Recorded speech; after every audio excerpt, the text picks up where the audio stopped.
ಅನುಭವಿಸಿ ತಿಳಿಯುವಾಗಲೂ ಪ್ರೀತಿ ಎಂಬ ನಾವೆಯಲ್ಲಿಯೇ ನಾನು ದೂರ ಸಾಗುತ್ತಿರುವೆ. ಸೃಷ್ಟಿಯನ್ನು ನೋಡುವಾಗಲೂ ಅನುಭವಿಸಿ ತಿಳಿಯುವಾಗಲೂ ನಿನ್ನ ಸ್ತುತಿಯನ್ನ ಮಾಡುವೆ, ನಿನ್ನ ಸ್ತುತಿಯನ್ನ ಮಾಡುವೆ.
ಪ್ರೀತಿಸುವೆ ಇನ್ನು ಹೆಚ್ಚಾಗಿ, ಆರಾಧಿಸುವೆ ಇನ್ನು ದಾಹಿ. ಪ್ರೀತಿಸುವೆ ಇನ್ನು ಹೆಚ್ಚಾಗಿ, ಆರಾಧಿಸುವೆ ಇನ್ನು ದಾಹಿ. ಪೂರ್ಣ ಮನಸ್ಸಿಂದ ಆರಾಧಿಸುವೆ, ಪೂರ್ಣ ಬಲದಿಂದ ಪ್ರೀತಿಸುವೆ. ಆರಾಧನೆ ಆರಾಧನೆ ಆರಾಧನೆ ಆರಾಧನೆ ಆರಾಧನೆ ಆರಾಧನೆ ಆರಾಧನೆ ಆರಾಧನೆ.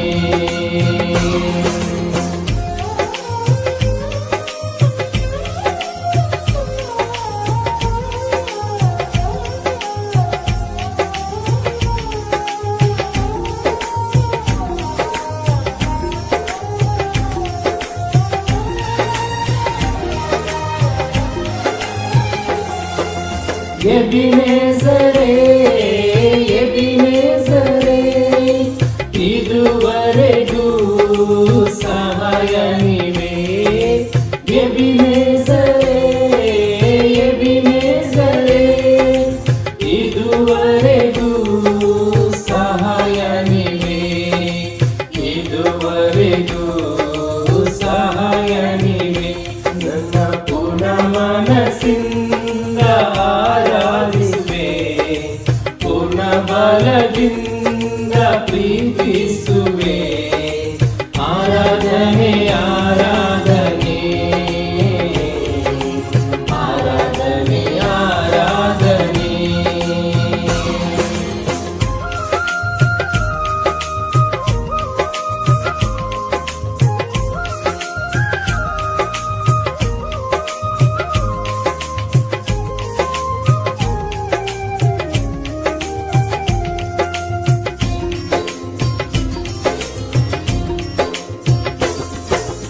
ಎಲ್ರೋಹಿ ಎಲ್ರೋಹಿ, ನನ್ನ ಕಾಣುವೆ ಸ್ತೋತ್ರಯ್ಯ. ಎಲ್ರೋಹಿ ಎಲ್ರೋಹಿ, ನನ್ನ ಕಾಣುವೆ ಸ್ತೋತ್ರಯ್ಯ. ನನ್ನ ಕಾಣುವೆ ಸ್ತೋತ್ರಯ್ಯ. ನನ್ನ ಪೂರ್ಣ ಮನಸ್ಸಿಂದ ಆರಾಧಿಸುವೆ, ಪೂರ್ಣ ಬಲದಿಂದ ಪ್ರೀತಿಸುವೆ. ಆರಾಧನೆ ಆರಾಧನೆ ಆರಾಧನೆ ಆರಾಧನೆ.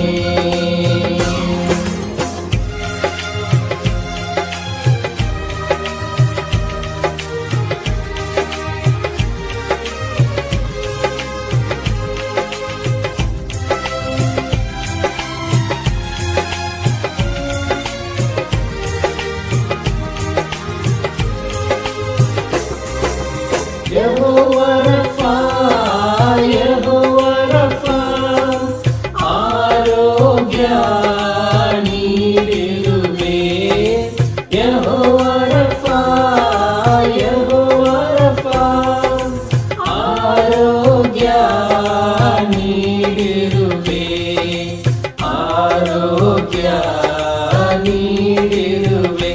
ನನ್ನ ಪೂರ್ಣ ಮನಸ್ಸಿಂದ ಆರಾಧಿಸುವೆ, ಪೂರ್ಣ ಬಲದಿಂದ ಪ್ರೀತಿಸುವೆ. ಆರಾಧನೆ ಆರಾಧನೆ ಆರಾಧನೆ ಆರಾಧನೆ.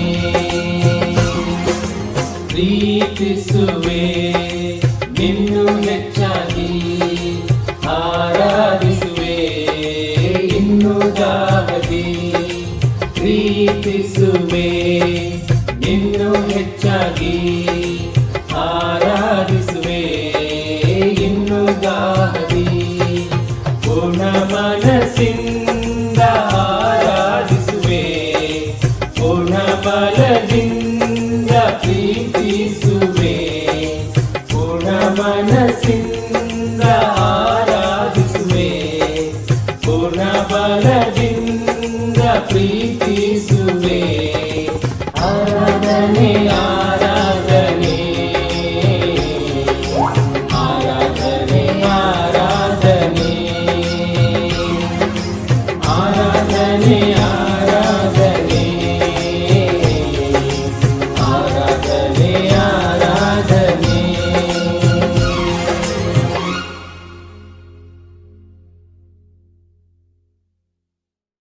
ಗುಡ್ ಮಾರ್ನಿಂಗ್ ಸಹೋದರ ಮತ್ತು ಸಹೋದರಿಯರೇ ಹಾಗೂ ಸ್ನೇಹಿತರೆ, ನಿಮ್ಮೆಲ್ಲರಿಗೂ ಭಾರತೀಯ ಕ್ರಿಸ್ತನ ಸಭೆ ಕನ್ನಡ ಆನ್ಲೈನ್ ಸರ್ವಿಸ್ಗೆ ಸ್ವಾಗತ ಸುಸ್ವಾಗತ.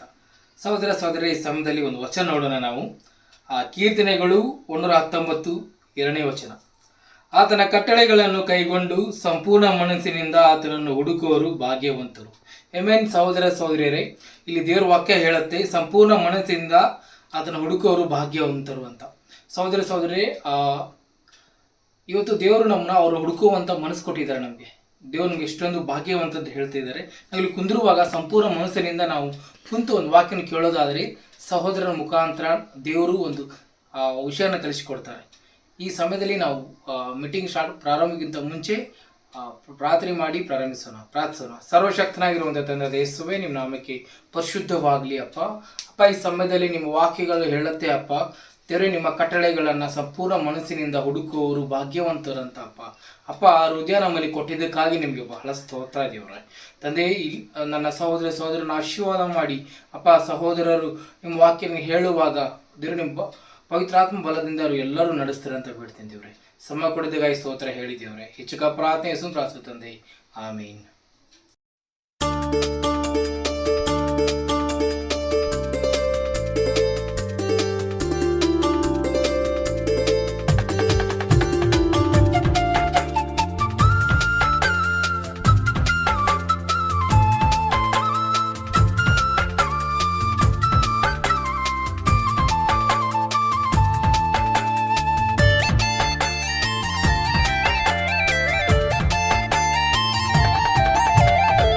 ಯೇಸುನಾಮ ಅತಿಶಯ ನಾಮ, ಪಾಪಿಗೆ ಪದನಾಮ. ಶ್ರೀ ಯೇಸುನಾಮ ಅತಿಶಯ ನಾಮ, ಪಾಪಿಗೆ ಪದನಾಮ. ಶ್ರೀ ಯೇಸುನಾಮ ಅತಿಶಯ ನಾಮ, ಪಾಪಿಗೆ ಪದನಾಮ. ಶ್ರೀ ಯೇಸುನಾಮ ಅತಿಶಯ ನಾಮ, ಪಾಪಿಗೆ ಪದನಾಮ. ಎಲ್ಲ ನಾಮದಲ್ಲಿ ಮೇಲಾದ ನಾಮ ಯೇಸುವಿನ ದಿವ್ಯ ನಾಮ. ಎಲ್ಲ ನಾಮದಲ್ಲಿ ಮೇಲಾದ ನಾಮ ಯೇಸುವಿನ ದಿವ್ಯ ನಾಮ. ಸರ್ವ ಜನರೆಲ್ಲ ಅಡ್ಡ ಬಿದ್ದು ಸ್ತೋತ್ರ ಮಾಡಿ ಹರ್ಷದಿಂದ ಹಾಡೋ ನಾಮ. ಸರ್ವ ಜನರೆಲ್ಲ ಅಡ್ಡ ಬಿದ್ದು ಸ್ತೋತ್ರ ಮಾಡಿ ಹರ್ಷದಿಂದ ಹಾಡೋ ನಾಮ. ಶ್ರೀ ಯೇಸುನಾಮ ಅತಿಶಯ ನಾಮ, ಪಾಪಿಗೆ ಪದನಾಮ.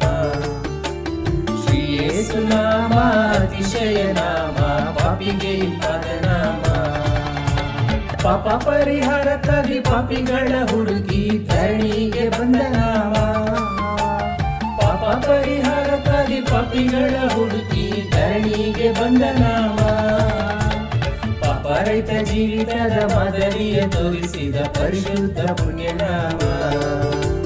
ಪಾಪರಹಿತ ಜೀವಿತದ ಮಾದರಿಯ ತೋರಿಸಿದ ಪರಿಶುದ್ಧ ಪುಣ್ಯನಾಮ. ಯೇಸು ನಾಮ ಅತಿಶಯ ನಾಮ ಪಾಪಿಗೆ ಇಂಪಾದ ನಾಮ. ಶ್ರೀ ಯೇಸು ನಾಮ ಅತಿಶಯ ನಾಮ ಪಾಪಿಗೆ ಇಂಪಾದ ನಾಮ. ಲೆಕ್ಕವಿಲ್ಲದಷ್ಟು ಪಾಪ ನನ್ನಿಂದ ತೆಗೆಯಲು ನನಗಾಗಿ ಬಂದ ನಾಮ. ಲೆಕ್ಕವಿಲ್ಲದಷ್ಟು ಪಾಪ ನನ್ನಿಂದ ತೆಗೆಯಲು ನನಗಾಗಿ ಬಂದ ನಾಮ. ಅನ್ಯವೆಂದು ತಳ್ಳದನ್ನ ಧನ್ಯನಾಗಿ ಮಾಡಲು ಬಂದ ಉನ್ನತದ ಪುಣ್ಯನಾಮ. ಅನ್ಯವೆಂದು ತಳ್ಳದನ್ನ ಧನ್ಯನಾಗಿ ಮಾಡಲು ಬಂದ ಉನ್ನತದ ಪುಣ್ಯನಾಮ. ಶ್ರೀ ಯೇಸು ನಾಮ ಅತಿಶಯ ನಾಮ ಪಾಪಿಗೆ ಇಂಪಾದ ನಾಮ. ಶ್ರೀ ಯೇಸು ನಾಮ ಅತಿಶಯ ನಾಮ ಪಾಪಿಗೆ ಇಂಪಾದ ನಾಮ. ಭೂತಬಾಧಿತರಿಗೆ ನಾನಾ ರೋಗಿಗಳಿಗೆ ಸ್ವಸ್ಥ ಮಾಡುವಂತ ನಾಮ. ಭೂತಬಾಧಿತರಿಗೆ ನಾನಾ ರೋಗಿಗಳಿಗೆ ಸ್ವಸ್ಥ ಮಾಡುವಂತ ನಾಮ. ಕುರುಡರಿಗೂ ಕುಂಟರಿಗೂ ಕುಷ್ಠರೋಗಿಗಳಿಗೆಲ್ಲ ಬಿಡುಗಡೆ ಕೊಡುವ ನಾಮ. ಕುರುಡರಿಗೂ ಕುಂಟರಿಗೂ ಕುಷ್ಠರೋಗಿಗಳಿಗೆಲ್ಲ ಬಿಡುಗಡೆ ಕೊಡುವ ನಾಮ. ಶ್ರೀ ಯೇಸು ನಾಮ ಅತಿಶಯ ನಾಮ ಪಾಪಿಗೆ ಇಂಪಾದ ನಾಮ. ಶ್ರೀ ಯೇಸು ನಾಮ ಅತಿಶಯ ನಾಮ ಪಾಪಿಗೆ ಇಂಪಾದ ನಾಮ.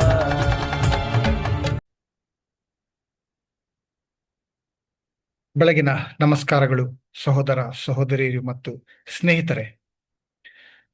ನಾನು ಚಿಕ್ಕವನಾಗಿದ್ದಾಗ ಆ ನಮ್ಮನೇಲಿರುವಂಥ ದೊಡ್ಡವರು ನನಗೊಂದು ಕತೆ ಹೇಳ್ತಾ ಇದ್ರು. ಏನದು ಕತೆ ಅಂತಂದ್ರೆ, ಎರಡು ದೇವದೂತರು ಒಬ್ರೊಬ್ಬರ ಮುಂದೆ ಅವ್ರ ಜೊತೆಲಿ ಸಂಭಾಷಣೆ ನಡೆಸ್ತಾ ಇದ್ರು.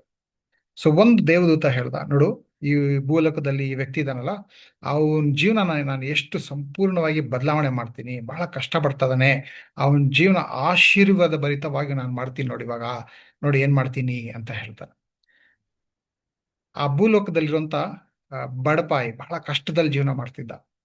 ಅವನು ನಡ್ಕೊಂಡು ಬರ್ತಾ ಇರೋಂಥ ದಾರಿಯಲ್ಲಿ ಚಿನ್ನ, ನಾಣ್ಯ, ದುಡ್ಡು ಇರುವಂತಹ ಒಂದು ಚೀಲ, ಅದನ್ನ ಅವನು ನಡ್ಕೊಂಡು ಹೋಗ್ತಾ ಇರೋಂಥ ದಾರಿಯಲ್ಲಿ ಇಟ್ರಂತೆ. ಸೊ ಈ ವ್ಯಕ್ತಿ ನಡ್ಕೊಂಡು ಹೋಗ್ತಾ ಇರ್ಬೇಕಾದ್ರೆ ಆ ಚೀಲ ನೋಡ್ದ, ಚೀಲ ಓಪನ್ ಮಾಡಿ ನೋಡ್ದ, ಅದರಲ್ಲಿ ಚಿನ್ನ, ಬೆಳ್ಳಿ, ದುಡ್ಡು ಎಲ್ಲ ಇದೆ. ಆವತ್ತಿಂದ ಅವನ ಜೀವನನೇ ಬದಲಾವಣೆ ಆಗ್ಬಿಡ್ತು. ಇದನ್ನ ನೋಡಿ ಇನ್ನೊಂದು ದೇವದೂತ ಹೇಳಿದ್ರು, ನೋಡಿ ಆ ಇನ್ನೊಬ್ಬ ವ್ಯಕ್ತಿ ಇದಾನಲ್ವಾ, ಅವನ ಜೀವನ ನಾನು ಯಾವ ರೀತಿ ಬದಲಾವಣೆ ಮಾಡ್ತೀನಿ ನೋಡಿ ಅಂತ. ಅವನು ಕೂಡ ಏನ್ ಮಾಡ್ತಾನೆ, ನೀನು ಸುಮ್ಮನೆ ಯಾವುದೋ ದಾರಿಯಲ್ಲಿ ಇಟ್ಟೆ, ಇವಾಗ ನಾನೇನ್ ಮಾಡ್ತೀನಿ, ಹೆಂಗಾದ್ರೂ ಮಾಡಿ ಈ ದೇವದೂತ ಅವನ ಜೀವನ ಬದಲಾವಣೆ ಮಾಡ್ದ, ನಾನು ಇನ್ನೊಬ್ಬ ವ್ಯಕ್ತಿ ಇದಾನಲ್ಲ ಅವನ ಜೀವನ ಬದಲಾವಣೆ ಮಾಡ್ತೀನಿ ನೋಡು, ಅವನಿಗೂ ಬಹಳ ಕಷ್ಟದಲ್ಲಿದ್ದಾನೆ, ಅವನಿಗೆ ಆಶೀರ್ವಾದ ಯಾವ ರೀತಿ ತಗೊಂಡ್ ಬರ್ತೀನಿ ನೋಡು ಅಂತ ಹೇಳಿ, ಹೇಗಾದ್ರೂ ಮಾಡಿ ಅವನ ತರ ನಾನು ಕೂಡ ಆಶೀರ್ವಾದ ಇರುವಂತ ವ್ಯಕ್ತಿಯಾಗಿ ಮಾಡ್ಬೇಕು ಅಂತ ಹೇಳಿ ಅವನು ಡೈಲಿ ನಡ್ಕೊಂಡು ಬರ್ತಾರಂತ ದಾರಿಯಲ್ಲಿ, ಅಂದ್ರೆ ಖಂಡಿತವಾಗ್ಲೂ ಇವ್ನು ನೋಡ್ಬೇಕು. ಅದ್ರಲ್ಲೂ ಎಲ್ಲಿ ಕೆಲಸ ಮಾಡ್ತಾ ಇದ್ನೋ ಅಲ್ಲಿಂದ ಮನೆಗೆ ಹೋಗೋ ತನಕ ಒಂದು ಪರ್ಟಿಕ್ಯುಲರ್ ಜಾಗ ಇದೆ, ಅಲ್ಲಿ ಬಹಳ ಸಣ್ಣ ಗಲ್ಲಿ ಅದು, ಅಲ್ಲಿ ನಡ್ಕೊಂಡು ಹೋದ್ರೆ ಒಬ್ರೋ ಇಬ್ರೋ ಮಾತ್ರ ನಡ್ಕೊಂಡು ಹೋಗ್ಬೋದು. ಅಂತಹ ಜಾಗದಲ್ಲಿ ಇವನ್ ಚೀಲ ಆಡ್ತಾನೆ, ಚಿನ್ನ, ಬೆಳ್ಳಿ, ದುಡ್ಡು ಎಲ್ಲ ಇರುವಂತ ಒಂದು ಚೀಲ ಆಡ್ತಾನೆ. ಖಂಡಿತವಾಗ್ಲೂ ಇವಾಗ ದೊಡ್ಡ ರಸ್ತೆಯಲ್ಲಿ ಇಟ್ರೆ ಅಕಸ್ಮಾತ್ ಅವ್ನು ನೋಡ್ದೇನೆ ಹೋಗ್ಬೋದು. ಇಲ್ಲಿ ಚಿಕ್ಕ ಗಲ್ಲಿ, ಒಬ್ರು ಇಬ್ರು ಮಾತ್ರ ನಡ್ಕೊಂಡು ಹೋಗ್ಬೋದು. ಸೊ ಖಂಡಿತವಾಗ್ಲೂ ನೋಡ್ತಾನೆ, ಅವ್ನು ತಗೊಳ್ತಾನೆ, ಅವನ ಜೀವನವನ್ನು ಬದಲಾವಣೆ ಆಗ್ಬಿಡುತ್ತೆ ಅಂತ ಈ ದೇವದೂತ ಅವನಿಗೆ ಆ ರೀತಿಯಲ್ಲಿ ಅಲ್ಲಿ ಒಂದು ಚಿಕ್ಕ ಗಲ್ಲಿಯಲ್ಲಿ ಡೈಲಿ ನಡ್ಕೊಂಡು ಹೋಗ್ತಾರಂತ ದಾರಿಯಲ್ಲಿ ಚೀಲ ನೀಡ್ತಾರೆ. ಈ ವ್ಯಕ್ತಿ ಆ ದಿನ ಅವನ ಮೆದುಳಿಗೊಂದು ಬರುತ್ತೆ ಒಂದು ಯೋಚನೆ, ಎಷ್ಟೊಂದು ಜನ ಕುರುಡ್ರು ಇರ್ತಾರಲ್ವಾ, ಅವ್ರು ಹೇಗೆ ಜೀವನ ಮಾಡ್ತಾರೆ, ಆ ಅನುಭವ ನನಗಾಗ್ಬೇಕು ಅಂತ ಅವನು ಆ ದಿನ ಕಣ್ಣಿಗೆ ಪಟ್ಟಿ ಹಾಕೊಂಡ್ಬಿಟ್ಟು, ಇಲ್ಲಿ ನನ್ಗೆ ಹೆಂಗಿದ್ರು ಮನೆಗೆ ಹೋಗೋ ದಾರಿ ಗೊತ್ತಿದೆ, ಎಷ್ಟು ಹೆಜ್ಜೆ ಇಟ್ಬಿಟ್ಟು ಲೆಫ್ಟ್ ತಗೋಬೇಕು, ರೈಟ್ ತಗೋಬೇಕು, ಇದೆಲ್ಲ ನನಗೆ ಗೊತ್ತಿದೆ. ಸೊ ಇವತ್ತು ನಾನು ಕಣ್ಣು ಮುಚ್ಕೊಂಡು ನಾನು ಮನೆಗೆ ದಾರಿ ಹೋಗ್ತೀನಿ ಅಂತ ಆ ದಿನ ಅವನು ಕಣ್ಣಿಗೆ ಬಟ್ಟೆ ಕಟ್ಕೊಂಡು ಕಣ್ಣು ಮುಚ್ಕೊಂಡು ಕುರುಡು ನಡುವೆ ತರ ನಡ್ಕೊಂಡು ಹೋಗ್ತಾ ಇರ್ತಾನೆ. ಸೊ ಆ ಚಿಕ್ಕ ಗಲ್ಲಿ ಅಂತ ಬಂದಾಗ ಅಲ್ಲಿ ಇವನು ನಡ್ಕೊಂಡು ಹೋಗ್ತಾ ಇರ್ಬೇಕಾದ್ರೆ ಹೇಗಾಗುತ್ತಂದ್ರೆ, ಇವನ್ ಹೆಜ್ಜೆ ಇಟ್ಕೊಂಡ್ ಬರ್ತಾ ಇರ್ತಾನಲ್ವಾ, ಒಂದ್ ಹೆಜ್ಜೆ ಇಟ್ಟು ಆ ಚೀಲದ ಮೇಲೆ, ಅಂದ್ರೆ ಅದನ್ನ ದಾಟಿ ಹೆಜ್ಜೆ ಇಟ್ಟು ಅದನ್ನ ಟಚ್ ಮಾಡಿದಿರ, ಅವನಿಗೆ ಗೊತ್ತಿಲ್ಲ ಅಲ್ಲಿ ಚೀಲ ಇದೆ ಅಂತ, ಹಾಗೆ ನಡ್ಕೊಂಡು ಹೋಗ್ಬಿಡ್ತಾನೆ. ಸೊ ಅವನಿಗೆ ಆ ಚೀಲ ಸಿಗಲ್ಲ, ಅವನಿಗೆ ಆ ಆಶೀರ್ವಾದ ಸಿಗಲ್ಲ. ಯಾಕೆ ನನಗೆ ಈ ಒಂದು ಕತೆ ಹೇಳ್ತಾ ಇದ್ರು ಅಂದ್ರೆ, ನಿನ್ ಜೀವನ ಈ ತರ ದರಿದ್ರ, ದೇವ್ರು ಆಶೀರ್ವಾದ ಮಾಡಬೇಕಂದ್ರೂ ಕೂಡ ನಿನಗೆ ಆಶೀರ್ವಾದ ಸಿಗಲ್ಲ ಅನ್ನೋಂತಹ ವಿಷಯ ನನಗೆ ಹೇಳೋದಕ್ಕೋಸ್ಕರ ಈ ಕತೆ ಹೇಳ್ತಾ ಇದ್ರು. ಈಗಲೂ ಕೂಡ ನಾನು ಬಹಳ ಸರಿ ಅನ್ಸುತ್ತೆ, ಅದು ನಿಜಾನೇನೋ, ಏನೋ ದೇವ್ರು ನನಗೆ ಆಶೀರ್ವಾದ ಮಾಡೋದ್ಲೇನೋ, ದೇವ್ರ ಆಶೀರ್ವಾದ ಮಾಡ್ಬೇಕಂದ್ರೂ ಆ ಆಶೀರ್ವಾದ ನನಗೆ ಸಿಗಲ್ವೇನೋ ಅನ್ನೋಂಥ ಅಭಿಪ್ರಾಯದಲ್ಲಿ ನಾನು ನರಳ್ತೀನಿ. ಚಿಕ್ಕವನಿದ್ದಾಗ ಈ ಭ್ರಮೆ, ಅಂದ್ರೆ ಆ ಕತೆ ಹೇಳಿ ನನಗೆ ಈ ತರ ಹೇಳಿದ್ರಲ್ಲ, ಆ ಭ್ರಮೆ ಕುತ್ಕೊಂಡ್ಬಿಟ್ಟಿದೆ. ಈಗ ದೊಡ್ಡವನಾಗಿ ಕ್ರೈಸ್ತನಾಗಿ ಎಷ್ಟೋ ಸತ್ಯವೇದ ವಚನಗಳು ಓದ್ತಾ ಇದ್ರು ಕೂಡ ಆವಾಗ ಈ ಭ್ರಮೆ ನನ್ಗೆ ಕಾಡುತ್ತೆ. ಓ ಹೌದು, ಏನೋ ನನ್ನ ಜೀವನಕ್ಕೆ ದೇವ್ರು ಬೇಕು ಅಂದ್ರೂ ನನಗೆ ಆಶೀರ್ವಾದ ಸಿಗಲ್ವೇನೋ ಅಂತ ಆ ರೀತಿಯಲ್ಲಿ ಅನ್ಸುತ್ತೆ. ತಮಾಷೆ ಅಲ್ವಾ? ಆದ್ರೂ ನರಳ್ತೀರಿ. ಊಹೆ ಮಾಡ್ಕೊಳ್ಳಿ, ಇವತ್ತು ದೇವ್ರೇ ಪ್ರತ್ಯಕ್ಷ ಆದ್ರು, ದೇವರೇ ಪ್ರತ್ಯಕ್ಷ ಆಗಿ, ಮಗನೇ ಮಗಳೇ ನಿನಗೆ ಏನು ಬೇಕು ಕೇಳು ಅಂತ ಹೇಳಿದ್ರೆ, ಏನೋ ಅನೇಕ ಕಥೆಗಳೆಲ್ಲ ಕೇಳಿರ್ತೀರಲ್ವಾ, ದೇವರು ಪ್ರತ್ಯಕ್ಷರಾದ್ರು ನಿನ್ಗೇನ್ ಬೇಕು ಕೇಳು ಅಂತ ಹೇಳ್ತಾರೆ ಅಂತ. ಆ ರೀತಿಲಿ ಇವತ್ತು ದೇವ್ರ ಪ್ರತ್ಯಕ್ಷ ಆದ್ರೂ ನಿಮ್ಗೆ ಏನ್ ಬೇಕು ಅಂತ ಕೇಳಿದ್ರೆ ಏನ್ ಕೇಳ್ಕೊತೀರ? ಯೋಚನೆ ಮಾಡಿ. ಒಂದು ವರ ನಾನು ನಿಮ್ಗೆ ಕೊಡ್ತೀನಿ ಅಂದ್ರೆ ಏನ್ ಕೇಳ್ಕೊತೀರ? ಅದು ನಿಮ್ಮ ಜೀವನದಲ್ಲಿರುವಂತ ಅತಿ ದೊಡ್ಡ ಅಗತ್ಯದ ಬಗ್ಗೆ ನೀವು ಕೇಳ್ತೀರಾ? ಅಥವಾ ಯಾವುದೋ ಒಂದು ವಿಷಯ ಬಹಳ ಕಾಡ್ತಾ ಇದೆ, ನಿಮ್ಗೆ ಬಹಳ ಭಾರವಾಗಿದೆ, ಒಂದು ಗಾಯದ ರೀತಿಲಿ, ಅದು ನೋವು ತಡ್ಕೊಳಕ್ ಆಗದೆ ಇರೋ ರೀತಿಲಿ ಇದೆ, ಆರೋಗ್ಯ ವಿಷಯ ಇರ್ಬೋದು ಅಥವಾ ಬೇರೆ ಯಾವ್ದಾದ್ರು ವಿಷಯ ಇರ್ಬೋದು, ಆ ವಿಷಯ ನಿಮ್ಮಿಂದ ತೊಲಗಿಸ್ಬೇಕು, ನಿವಾರಣೆ ಆಗ್ಬೇಕು ಅನ್ನೋಂಥ ಆಶೀರ್ವಾದ ಕೇಳ್ತೀರಾ? ಅಥವಾ ನಿಮ್ದೇನೋ ಒಂದು ಆಸೆ ಇದೆ, ಮಹತ್ವಾಕಾಂಕ್ಷೆ ಇದೆ, ಆ ನನ್ನ ಆಸೆ ಪೂರೈಸಿದ್ದೇವ್ರೆ, ಆ ಮಹತ್ವಾಕಾಂಕ್ಷೆ ಏನಿದೆಯೋ ಅದನ್ನ ಪೂರೈಸಿದ್ದೇವ್ರೆ ಅಂತ ಕೇಳ್ತೀರಾ? ನಾವು ಏನ್ ಕೇಳ್ತಿರೋ ಅದ್ರಲ್ಲಿ ಗೊತ್ತಾಗುತ್ತೆ ನನ್ನ ಹೃದಯದ ತುಂಬ ಏನ್ ತುಂಬಿಕೊಂಡಿದೆ, ನಾನು ಯಾವುದಕ್ಕೆ ಪ್ರಾಶಸ್ತ್ಯ ನೀಡ್ತಾ ಇದ್ದೀನಿ ಅನ್ನೋದು ಗೊತ್ತಾಗುತ್ತೆ. ನಿಜವಾಗ್ಲೂ ಒಬ್ಬ ವ್ಯಕ್ತಿಯ ಜೀವನದಲ್ಲಿ ಈ ರೀತಿಲಿ ನಡೀತು, ಆ ವ್ಯಕ್ತಿಯ ಜೀವನದಿಂದ ನಾವು ಕಲ್ತ್ಕೊಳ್ಳೋಣ. ಒಂದು ಪ್ರಾರ್ಥನೆ ಮಾಡಿ. ಅಂದ್ರೆ ಸಾಲೋಮೋನ, ಅವನ ಜೀವನದಿಂದ ನಾವು ಕಲ್ತ್ಕೊಳ್ಳೋಣ. ರಾಜನಾದಂಥ ಸಾಲೋಮೋನ, ದಾವೀದನ ಪುತ್ರ ಸಾಲೋಮೋನನ ಜೀವನದಿಂದ ನಡೆದಂತ ಒಂದು ಘಟನೆ, ಆ ಘಟನೆಯಿಂದ ನಾವು ಕಲ್ತ್ಕೊಳ್ಳೋಣ. ಒಂದು ಪ್ರಾರ್ಥನೆ ಮಾಡಿ ಶುರು ಮಾಡೋಣ. ತಂದೆಯಾದ ದೇವರೇ, ನಮ್ಮನ್ನು ಬಹಳ ಪ್ರೀತಿ ಮಾಡುವಂತ ದೇವರು ಸ್ವಾಮಿ ನೀವು. ನಾವು ಪ್ರಾರ್ಥನೆ ಮಾಡಿದ್ರೆ ಎಲ್ಲವನ್ನು ಬಿಟ್ಟು ನಮ್ಮ ಪ್ರಾರ್ಥನೆ ಆಲಿಸುವಂತಹ ದೇವರು, ನಮಗೋಸ್ಕರ ಏನ್ ಬೇಕಾದ್ರೂ ಮಾಡಕ್ಕೆ ಸಿದ್ಧರಾಗಿರುವಂತಹ ದೇವರು ಸ್ವಾಮಿ. ನಮಗೋಸ್ಕರ ನಿಮ್ಮ ಪ್ರಾಣನೇ ತ್ಯಾಗ ಮಾಡಿದ್ರಿ, ಅಷ್ಟು ಪ್ರೀತಿ ಮಾಡುವಂತ ದೇವರು. ಈ ಪ್ರೀತಿ ಮಾಡುವಂತ ದೇವರು ನಿಮ್ಮ ಬಗ್ಗೆ ಇನ್ನೂ ಆಳವಾಗಿ ಆತ್ಮೀಯವಾಗಿ ತಿಳ್ಕೋಬೇಕು. ನಿಮಗೇನ್ ಇಷ್ಟನೋ, ಏನ್ ಕಷ್ಟನೋ, ಏನ್ ನಿಮ್ಗೆ ನೋವು ಪಡಿಸುತ್ತೆ, ಈ ಅಷ್ಟು ವಿಷಯಗಳು ಆತ್ಮೀಯವಾಗಿ ತಿಳ್ಕೊಂಡು ನಿಮಗಿಷ್ಟ ಆಗೋ ರೀತಿಯಲ್ಲಿ ನಮ್ಮ ಜೀವನ ನಡೆಸ್ಬೇಕು. ಆ ರೀತಿಯಲ್ಲಿ ನಮಗೆ ದಾರಿ ತೋರಿಸಿ ಸ್ವಾಮಿ. ಇವತ್ತು ಈ ಓದುವಂತ ವಚನಗಳಿಂದ ಪವಿತ್ರಾತ್ಮರೇ, ನಾವು ಯಾರು ಈ ಆರಾಧನೆಯಲ್ಲಿ ಪಾಲ್ಗೊಳ್ತಾ ಇದ್ದೀರೋ, ನಮ್ಮ ಜೀವನದ ಪರಿಸ್ಥಿತಿ ಏನಿದೆ ಅಂತ ಸಂಪೂರ್ಣವಾಗಿ ನಿಮ್ಗೆ ಗೊತ್ತಿದೆ ಸ್ವಾಮಿ. ಎಷ್ಟು ಗೊಂದಲದಲ್ಲಿ, ಎಷ್ಟು ಕಷ್ಟದಲ್ಲಿ, ಎಷ್ಟು ನೋವಿನಲ್ಲಿ ನಾವಿದ್ದೀರಿ ಅಂತ ನಿಮಗೆ ಗೊತ್ತಿದೆ ಸ್ವಾಮಿ.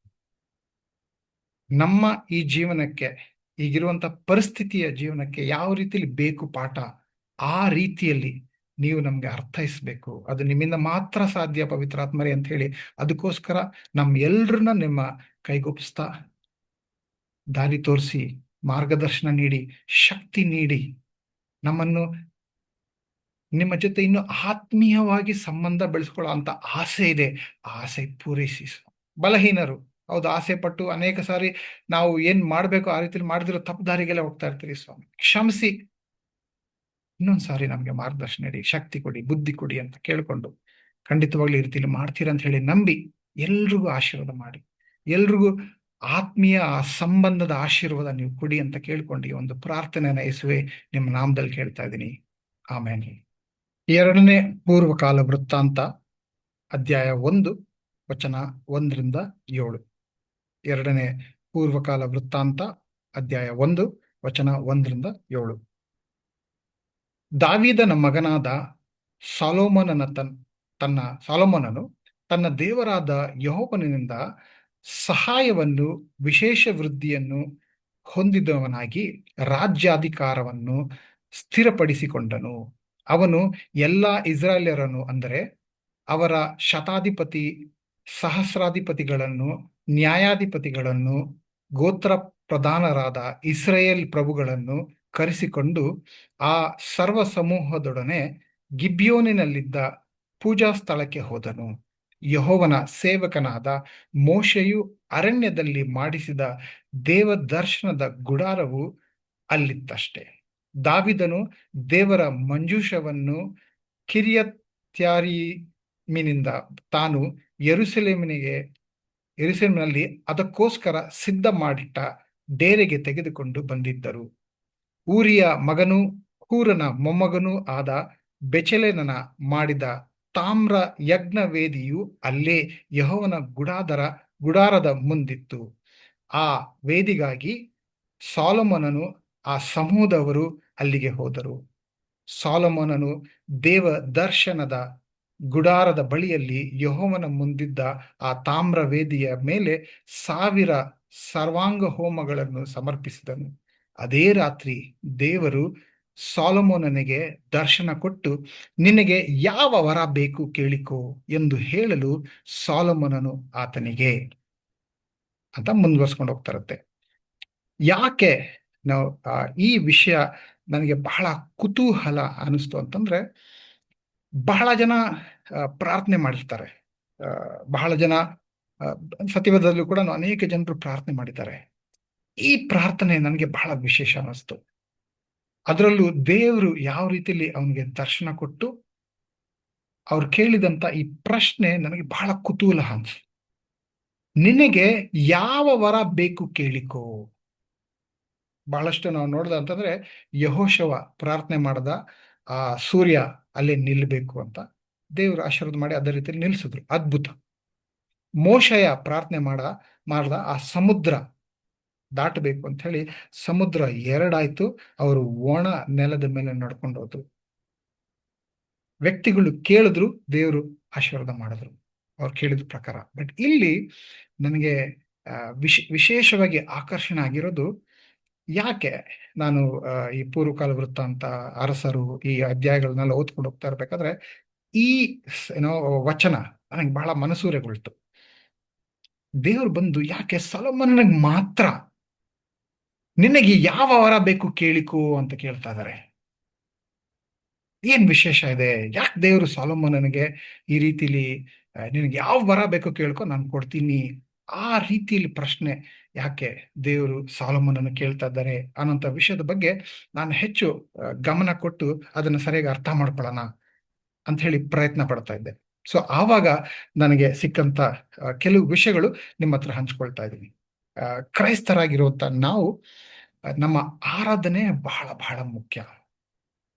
ನಮ್ಮ ಆರಾಧನೆ ಹೇಗಿದೆ ಅನ್ನೋದ್ರ ಬಗ್ಗೆ, ಅಂದ್ರೆ ಅದರ ಗುಣಮಟ್ಟ ಹೇಗಿದೆ, ದೇವರಿಗೆ ಬಹಳ ಪ್ರಿಯ ಆಗಿರುವಂತದೇ ಈ ಆರಾಧನೆ. ಅನೇಕ ವಿಷಯಗಳು ಅವರಿಗೆ ಬಹಳ ಪ್ರಿಯರಾಗಿದೆ. ಅದರಲ್ಲೂ ಕೂಡ ನಾವು ಅವರನ್ನ ಆರಾಧಿಸಿದಾಗ ಅವರಿಗೆ ಬಹಳ ಹೆಮ್ಮೆ ಅನ್ಸುತ್ತೆ, ಬಹಳ ಖುಷಿ ಆಗುತ್ತೆ, ಅವ್ರ ಮನಸ್ಸು ತುಂಬಿಕೊಳ್ಳುತ್ತೆ.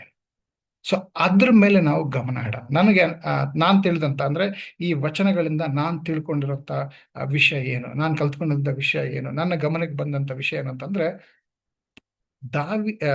ದಾವಿದನ ಪುತ್ರನಾದಂತ ಸೊಲೊಮೋನನು ಯಾವ ರೀತಿಲಿ ಆರಾಧನೆ ಮಾಡ್ದ, ಅದ್ರಲ್ಲೇ ಇರೋದು ವಿಶೇಷ. ಏನ್ ನಾನು ಗಮನಿಸಿದೆ ಅಂತಂದ್ರೆ, ಒಂದು, ಅವನು ಎಲ್ಲಿ ಆರಾಧನೆ ಮಾಡ್ದ ಅನ್ನೋದು ಬಹಳ ನನಗೆ ತಿಳಿದು ಬಂತಂತ ವಿಷಯ. ಇವನು ಈಗ ಸೊಲೊಮೋನ, ದಾವಿದ ಸಾಯುವಂತ ಪರಿಸ್ಥಿತಿಯಲ್ಲಿ ದೇವರೇ ಹೇಳಿರೋದು, ನಿನ್ನ ಮಗ ಸೊಲೊಮೋನ ರಾಜನಾಗ್ತಾರೆ ಅಂತ ಹೇಳಿ. ಅದನ್ನ ಅರ್ಥ ಮಾಡ್ಕೊಂಡು ಅದ್ರ ಪ್ರಕಾರ ಸೊಲೊಮೋನನ ರಾಜ ಮಾಡ್ತಾರೆ. ಈಗ ಸೊಲೊಮೋನ್ ರಾಜ ಆಗಾಯ್ತು, ರಾಜ್ಯಭಾರ ಸಂಭಾಳಿಸ್ಕೊಂಡು ಮುಂದುವರ್ಸ್ಕೊಂಡು ಹೋಗ್ಬೇಕಾಗಿತ್ತು. ಆದರೆ ಆ ರೀತಿಲಿ ಮೊದಲು ಅವನು ಮಾಡಿದಂತಹ ವಿಷಯ ಏನಂತಂದ್ರೆ ಆರಾಧನೆ ಮಾಡೋದು. ಮೊದಲನೇ ಪ್ರಾಶಸ್ತ್ಯ ಅವನು ಹೇಳಿದ್ರೆ ಪ್ರಯಾರಿಟಿ ನೀಡಿದ್ದು ಆರಾಧನೆಗೋಸ್ಕರ. ಅದು ನನ್ನ ಗಮನಕ್ಕೆ ಬಂತು. ಇಲ್ಲಿ ಸೊಲೊಮೋನ ರಾಜ್ಯಭಾರ ವಹಿಸ್ಕೊಳ್ಳೋಕ್ಕಿಂತ ಮುಂಚೆ ನಾನು ಆರಾಧನೆ ಮಾಡಬೇಕು. ಸೊ ಆರಾಧನೆಗೆ ಮೊದಲನೇ ಪ್ರಾಶಸ್ತ್ಯ ನೀಡಿದ. ಸೊ ಕ್ರೈಸ್ತರಾಗಿರುವಂತ ನಾವು ಯಾವ ರೀತಿಯಲ್ಲಿ ಆರಾಧನೆ ಮಾಡ್ತಾ ಇದ್ದೀರಿ? ಆರಾಧನೆಗೆ ಎಷ್ಟು ಪ್ರಾಶಸ್ತ್ಯ ನೀಡ್ತೀರಿ? ನಾನು ಬಹಳ ಸಾರಿ ನನ್ನ ನಾನೇ ಗಮನಿಸ್ಕೊಂಡಿದ್ದೀನಿ. ಕೆಲವು ಸಾರಿ ಆರಾಧನೆ ಮಾಡಬೇಕಾದ್ರೆ ನನ್ನ ದೇಹದ ಭಂಗಿ ಯಾವ ರೀತಿಯಲ್ಲಿ ನಾನು ನಿಂತಿದ್ದೀನಿ, ಕೂತಿದ್ದೀನಿ, ಎಷ್ಟು ಗೌರವ ನಾನು ಸಲ್ಲಿಸ್ತಾ ಇದ್ದೀನಿ ದೇವರಿಗೆ.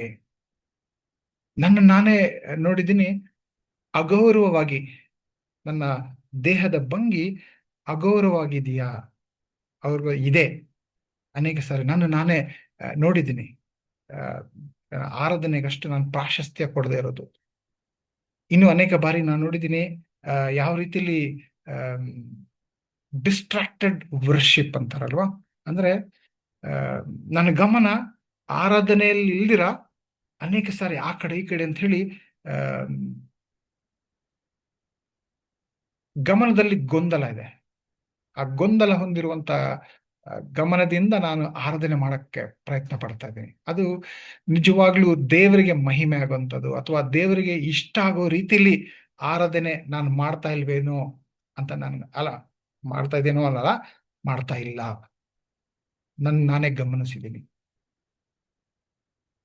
ನಿಜವಾಗ್ಲೂ ಆರಾಧನೆ ಅನ್ನೋಂಥ ವಿಷಯದಲ್ಲಿ ನಾನು ಬೆಳಿಬೇಕು. ಸೊ ಕ್ರೈಸ್ತರಾಗಿರುವಂತ ಅನೇಕರು ನಾವು ಕೂಡ ಬೆಳಿಬೇಕು. ಸೊ ನೀವು ಆಲೋಚನೆ ಮಾಡಿ ನೋಡಿ, ಎಷ್ಟು ಪ್ರಾಶಸ್ತ್ಯ ನೀಡ್ತಾ ಇದ್ದೀರಾ ಆರಾಧನೆಗೆ, ಎಷ್ಟು ತಯಾರಿಯಾಗಿ ನಾವು ಬರ್ತಾ ಇದ್ದೀರಿ ಆರಾಧನೆ ಮಾಡೋದಕ್ಕೋಸ್ಕರ. ಅದು ಸಾಮೂಹಿಕ ಆರಾಧನೆ ಇರ್ಬೋದು, ಅಂದ್ರೆ ನಾವು ಸಭೆಗೆ ಹೋಗಿ ಕುಟುಂಬ ಸಭೆಯಾಗಿ ನಾವು ಮೀಟ್ ಮಾಡ್ಬೇಕಾದ್ರೆ, ಅಥವಾ ಭಾನುವಾರ ಸಭೆಗೆ ಹೋದಾಗ ಅದು ಸಾಮೂಹಿಕವಾಗಿ ನಾವು ಮಾಡ್ತಾರಂತ ಒಂದು ಆರಾಧನೆ. ಆ ಆರಾಧನೆ ಮಾಡೋ ಸಮಯದಲ್ಲಿ ನನ್ನ ಭಂಗಿ, ನನ್ನ ದೇಹದ ಭಂಗಿ ಹೇಗಿದೆ, ನನ್ನ ದೇಹ ಯಾವ ರೀತಿಯಲ್ಲಿದೆ, ನನ್ನ ಮನಸ್ಸಿನ ಭಂಗಿ ಯಾವ ರೀತಿಯಲ್ಲಿದೆ, ಎಷ್ಟು ಪ್ರಾಶಸ್ತ್ಯ ನೀಡ್ತಾ ಇದ್ದೀನಿ, ಎಷ್ಟು ತಯಾರಾಗಿ ಬರ್ತಾ ಇದ್ದೀನಿ ಅಂತ ನೋಡಿ. ಸೊ ಸಾಮೂಹಿಕ ಒಂದು ಆರಾಧನೆ ಮಾತ್ರ ಅಲ್ದಿರ ವೈಯಕ್ತಿಕ ಆರಾಧನೆ ಕೂಡ, ಅದಕ್ಕೆಷ್ಟು ನಾನು ಪ್ರಾಶಸ್ತ್ಯ ನೀಡ್ತಾ ಇದ್ದೀನಿ, ಎಷ್ಟು ಗೌರವ ನೀಡ್ತಾ ಇದ್ದೀನಿ ಆರಾಧನೆ ಮಾಡ್ಬೇಕಾದ್ರೆ. ನನಗೆ ಗೊತ್ತಿದೆಯಾ ನಾನು ಯಾರನ್ನ ಆರಾಧನೆ ಮಾಡ್ತಾ ಇದ್ದೀನಿ ಅಂತ. ಆ ವಿಷಯ ಸಾಲೊಮೋನನ ವಿಷಯದಲ್ಲಿ, ಈ ಆರಾಧನೆಯಲ್ಲಿ ನನಗೆ ಬಹಳ ಸ್ಪಷ್ಟವಾಗಿ ಕಾಣ್ತಾ ಇತ್ತು. ಒಂದು ನಾನು ಏನ್ ನೋಡಿದೆ ಅಂತಂದ್ರೆ, ಇವನು ಇರುವಂತ ಜಾಗ ಬಿಟ್ಟು, ವಚನ ಹೇಳ್ತಾ ಇದೆ, ಗಿಬ್ಯೋನಿನಲ್ಲಿದ್ದ, ಅಂದ್ರೆ ತಾನಿರುವಂತ ಸ್ಥಳ ಬಿಟ್ಟು ಇನ್ನೊಂದು ಸ್ಥಳ, ಅಂದ್ರೆ ಗಿಬ್ಯೋನಿಗೆ ಹೋಗಿ ಅಲ್ಲಿ ಆರಾಧನೆ ಮಾಡ್ತಾ ಇದ್ದಾನೆ. ಯಾಕೆ? ಗಿಬ್ಯೋನದಲ್ಲಿ ಏನು ಅಂತಹ ವಿಶೇಷ?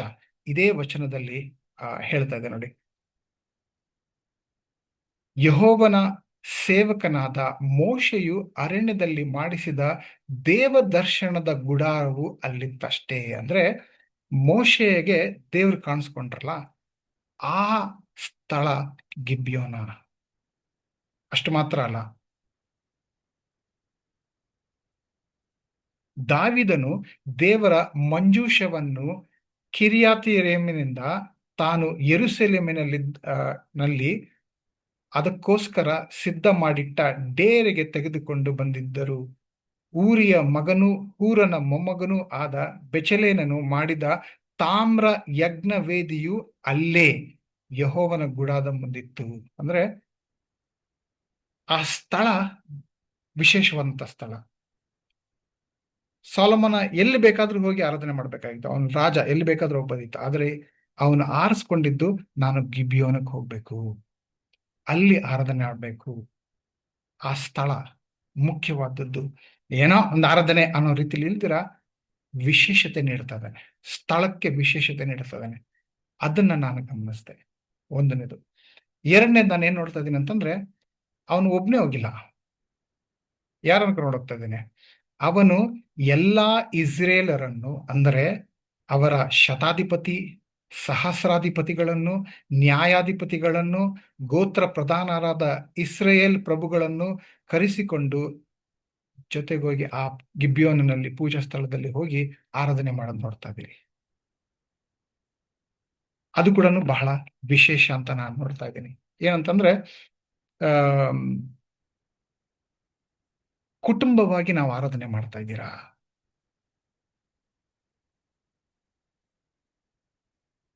ಕುಟುಂಬದಲ್ಲಿ ನಾವು ಇದ್ದೀರಿ, ಓಕೆ, ಸಭೆಗೆ ಹೋಗ್ತೀರಿ ಬರ್ತೀರಿ ಅಷ್ಟೇನಾ, ಅಥವಾ ಕುಟುಂಬವಾಗಿ ನಾವು ಆರಾಧನೆ ಮಾಡ್ತಾ ಇದ್ದೀರಾ? ನಮ್ಮ ಕುಟುಂಬದ ಆರಾಧನೆಯ ಬಲಿಪೀಠ ಹೇಗಿದೆ?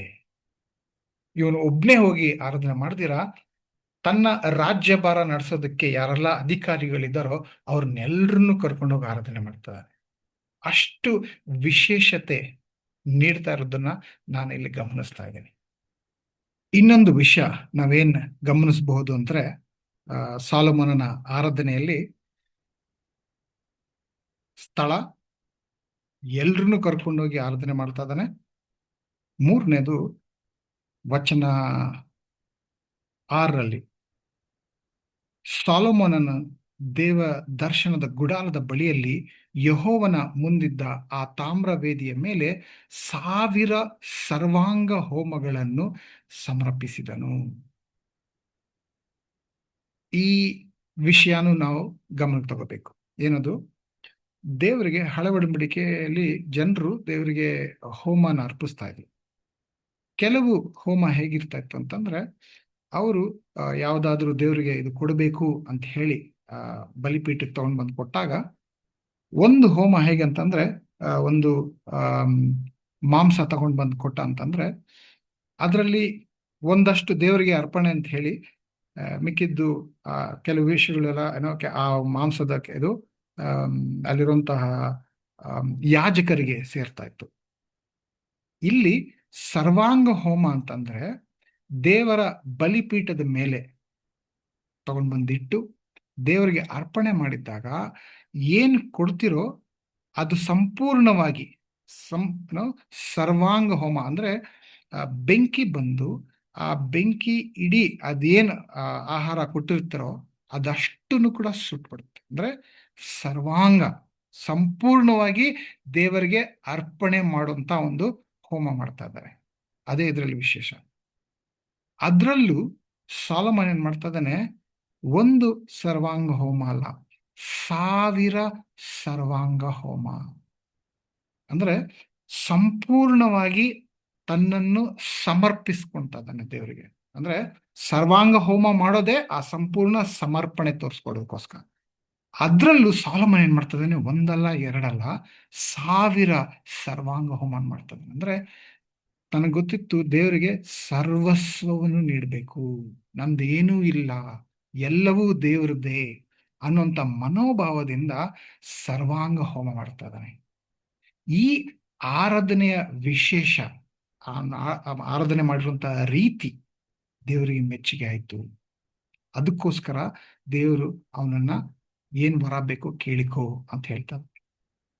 ಅಷ್ಟೇ ಅಲ್ದಿರ ಇನ್ನೊಂದು ವಿಷಯ ನಾವು ಗಮನಕ್ಕೆ ತಗೊಬಹುದು. ನಾನು ಇದ್ರ ಬಗ್ಗೆ ಆಲೋಚಿಸ್ಕೊಂಡು ನನ್ನ ಸ್ನೇಹಿತರ ಜೊತೆಲಿ ನಾನು ಚರ್ಚೆ ಮಾಡ್ತಾ ಇರ್ಬೇಕಾದ್ರೆ ಒಂದು ವಿಷಯ ಏನೋ ಒಂದು ಗುರುತಿಗೆ ಬಂತು ನಮ್ಗೆ ಅಂತಂದ್ರೆ, ಬಹುಶಃ ದಾವೀದನು ಎಷ್ಟು ನಂಬಿಕಸ್ತಿಗೆಯಿಂದ, ಅಂದ್ರೆ ಕೆಲವು ತಪ್ಪುಗಳು ಮಾಡಿದ್ರು ಕೂಡ ನಾವು ದೇವರಿಗೆ ನಂಬಿಕೆಸ್ತಾಗಿ, ತಪ್ಪು ಮಾಡಿದ್ರು ಕೂಡ ಮತ್ತೆ ಎದ್ದು ದೇವರಿಗೆ ನಂಬಿಕಸ್ಥರಾಗಿ ನೋಡ್ಕೊಂಡೋದ, ದೇವರಿಗೆ ಮೆಚ್ಚುಗೆ ಆಗೋ ರೀತಿಯ ವ್ಯಕ್ತಿಯಾಗಿದ್ದ. ತಾನು ಜೀವಿಸಿರುವಂತಹ ಜೀವನ ದೇವರಿಗೋಸ್ಕರ ಅಂತ ಮುಡುಪಾಗಿಟ್ಟು ಜೀವಿಸ್ತಾ ಅಲ್ವಾ, ತಂದೆಯ ಆ ಸಮರ್ಪಣೆ ಅಂದ್ರೆ ಜೀವನದ ಸಮರ್ಪಣೆ ಇದೆಯೋ ಆ ಕಾರಣವಾಗಿ ಕೂಡ ಸಾಲೊಮೋನನಿಗೆ ಆಶೀರ್ವಾದವಾಗಿ ಬರ್ತಾ ಇದೆ. ಅಂದ್ರೆ ತಂದೆ ಇಷ್ಟು ಅದ್ಭುತವಾಗಿ ದೇವರಿಗೆ ನಂಬಿಕಸ್ಥನಾಗಿ ಜೀವನ ನಡೆಸ್ಕೊಂಡು ಬಂದ, ಆ ಕಾರಣ ಆ ಆಶೀರ್ವಾದ ಸಾಲೊಮೋನನಿಗೆ ಬರ್ತಾ ಇದೆ. ಯಾಕೆ ಇದ್ರ ಬಗ್ಗೆ ನಾನು ಜ್ಞಾಪಕ ಪಡಿಸ್ತಾ ಇದ್ದೀನಿ ಎಲ್ಲರಿಗೂ ಅಂತಂದ್ರೆ, ನಾವು ಏನ್ ಮಾಡ್ತಾ ಇದ್ದೀರಿ, ದೇವ್ರಿಗೋಸ್ಕರ ಏನೇ ಮಾಡಿದ್ರು ಕೂಡ, ಇಷ್ಟೇ ಬಲಿದಾನಗಳು ತ್ಯಾಗಗಳು ನಾವು ಮಾಡಿದ್ರು ಕೂಡ ನಮಗೆ ಕಷ್ಟ ಅನಿಸ್ಬೋದು, ನೋವು ಅನಿಸ್ಬೋದು, ನಾವು ಅನೇಕ ವಿಷಯಗಳು ಈ ಭೂಲೋಕದಲ್ಲಿ ಅನುಭವಿಸಬಹುದಾಗಿತ್ತು, ಬೇರೆ ರೀತಿಯಲ್ಲಿ ಜೀವನ ಮಾಡ್ಬೋದಾಗಿತ್ತು. ಆ ರೀತಿಯಲ್ಲಿ ಇಲ್ದಿರ ಅದನ್ನೆಲ್ಲ ಬಲಿದಾನ ಮಾಡಿ ಬೇಡ ಅಂತ ಹೇಳಿ ದೇವ್ರಿಗೋಸ್ಕರ ಅಂತ ದೇವ್ರ ಕಡೆ ತಿರ್ಕೊಂಡು ತ್ಯಾಗವಾಗಿ ಇನ್ನು ದೇವ್ರಿಗೋಸ್ಕರ ಅಂತ ಹೇಳಿ ಜೀವನ ಮಾಡ್ಕೊಂಡು ಬರ್ತಾ ಇದ್ರೆ, ಆ ಜೀವನದ ಕಾರಣವಾಗಿ ನಮ್ಮ ಮಕ್ಕಳಿಗೆ ಆಶೀರ್ವಾದವಾಗಿ ಬರುತ್ತೆ. ಯೋಚನೆ ಮಾಡಿ ನೋಡಿ, ನಾನು ದೇವ್ರಿಗೋಸ್ಕರ ಏನೆಲ್ಲ ಮಾಡಿರ್ತೀನೋ ಅದು ನನಗೂ ಆಶೀರ್ವಾದ ದೇವ್ರು ಕೊಡ್ತಾರೆ, ನನ್ನ ಮಕ್ಕಳಿಗೂ ಆಶೀರ್ವಾದವಾಗಿ ಬರುತ್ತೆ. ಅಂದ್ರೆ ಅದು ಎಷ್ಟು ಉತ್ಸಾಹ ನೀಡಬೇಕು ಅಂದ್ರೆ ಇದೇ ನಮಗೆ ನಿಜವಾದ ಆಸ್ತಿ. ಕೆಲವರು ನಾವು ಏನೋ ಹಣಕಾಸಿನ ವಿಷಯದಲ್ಲಿ ಆಸ್ತಿ ಮಾಡಿ ನಮ್ಮಲ್ಲಿ ಮಕ್ಕಳಿಗೆ ಬಿಟ್ಟು ಹೋಗ್ಬೋದು. ಬಟ್ ಅನೇಕ ಸಾರಿ ಆ ಹಣಕಾಸು ಖರ್ಚಾಗ್ಬಿಡುತ್ತೆ. ಬಹಳ ಕೆಲವರು ಅದನ್ನ ಸರಿಯಾಗಿ ಉಪಯೋಗಿಸ್ಕೊಂಡು ಅದನ್ನ ಇನ್ನು ಬೆಳೆಸ್ಕೊಳ್ಳೋರು ಬಹಳ ಕಮ್ಮಿ. ಅದರಿಂದ ಆ ಬಿಟ್ಟೋದಂತ ಹಣದಿಂದ ಆಮ್, ತಪ್ಪು ದಾರಿಗೆ ಹೋಗಿರೋರು ಜಾಸ್ತಿ ಜನ ಇದ್ದಾರೆ. ಸೊ ನಾವು ಹಣ ಬಿಟ್ಟು ಹೋಗ್ಬೇಕು ಅವ್ರಿಗೆ, ಇಲ್ಲ ಅಂತ ಹೇಳ್ತಾ ಇಲ್ಲ, ಅದು ಮುಖ್ಯನೇ. ಬಟ್ ಅದಕ್ಕಿಂತ ಜಾಸ್ತಿ ದೇವ್ರಿಗೋಸ್ಕರ ಅಂತ ಹೇಳಿ ನಾವು ಏನ್ ಜೀವನ ಮಾಡಿರ್ತೀರೋ ಅದರಿಂದ ಬರುವಂತ ಆಶೀರ್ವಾದ ಶಾಶ್ವತ ಆಶೀರ್ವಾದ, ಯಾರು ಕಿತ್ಕೊಳಕ್ ಆಗದೆ ಇರುವಂತ ಆಶೀರ್ವಾದ, ಯಾರು ಕಳ್ತನ ಮಾಡ್ಕೊಳ್ದೇ ಇರೋಂಥ ಆಶೀರ್ವಾದ, ನಾಶವಾಗದೇ ಇರುವಂತ ಒಂದು ಆಶೀರ್ವಾದ. ಆ ಆಸ್ತಿನ ನಮ್ಮ ಮಕ್ಕಳಿಗೆ ನಾವು ಬಿಟ್ಟು ಹೋಗ್ಬೇಕು. ಸೊ ಈಗ ನಮ್ಮ ಜೀವನದಲ್ಲಿ ಏನೇ ನಿಮ್ಗೆ ಅಯ್ಯೋ ಈ ಕ್ರೈಸ್ತರ ಜೀವನ ಕಷ್ಟಪ್ಪ, ಇಷ್ಟು ಬಲಿದಾನ ಮಾಡಿ ಜೀವನ ಮಾಡ್ಬೇಕಲ್ವಾ ಅಂತೆಲ್ಲ ಅನಿಸ್ತಾ ಇದ್ರು ಕೂಡ ಆ ಬಲಿದಾನದ ಜೀವನ ದೇವರಿಗೆ ಮುಡಿಪಾಗಿಟ್ಟು ದೇವ್ರಿಗೋಸ್ಕರ ಅಂತ ನಾವೇನ್ ಜೀವನ ಮಾಡ್ಕೊಂತ ಇದ್ರೋ ಆ ಜೀವನನೇ ನಮ್ಮ ಮಕ್ಕಳಿಗೆ ನಾಳೆ ಆಶೀರ್ವಾದವಾಗಿ ದೇವ್ರು ಕೊಡ್ತಾರೆ. ಅದು ನಾನು ಸಾಲೋಮನನ ವಿಷಯದಲ್ಲೂ ಕೂಡ ನಾನು ನೋಡ್ತಾ ಇದ್ದೀನಿ. ಸೊ ಅದು ನಮಗೆ ಸ್ಫೂರ್ತಿ ನೀಡಲಿ, ನಮ್ಮ ಜೀವನ ಇನ್ನಷ್ಟು ಅದ್ಭುತವಾಗಿ ನಡೆಸ್ಕೊಂಡು. ಯಾಕಂದ್ರೆ ಆಶೀರ್ವಾದ ನಾನೇನೇ ಮಾಡಿದ್ರು ದೇವ್ರಿಗೋಸ್ಕರ ಆಶೀರ್ವಾದ ನನಗೆ ಮಾತ್ರ ಅಲ್ಲ, ನನ್ನ ಮಕ್ಕಳಿಗೂ ಬರುವಂತಹ ಪೀಳಿಗೆಗೂ ಇದು ಆಶೀರ್ವಾದ ಬರ್ತಾ ಇದೆ. ದೇವರು ವಾಗ್ದಾನ ನೀಡಿದ್ದಾರೆ. ಸೊ ಇದು ನಮಗೆ ಸ್ಫೂರ್ತಿ ಆಗ್ಲಿ, ಇನ್ನಷ್ಟು ಅದ್ಭುತವಾಗಿ ನಾವು ಕ್ರೈಸ್ತರ ಜೀವನ ನಡೆಸೋದಕ್ಕೋಸ್ಕರ.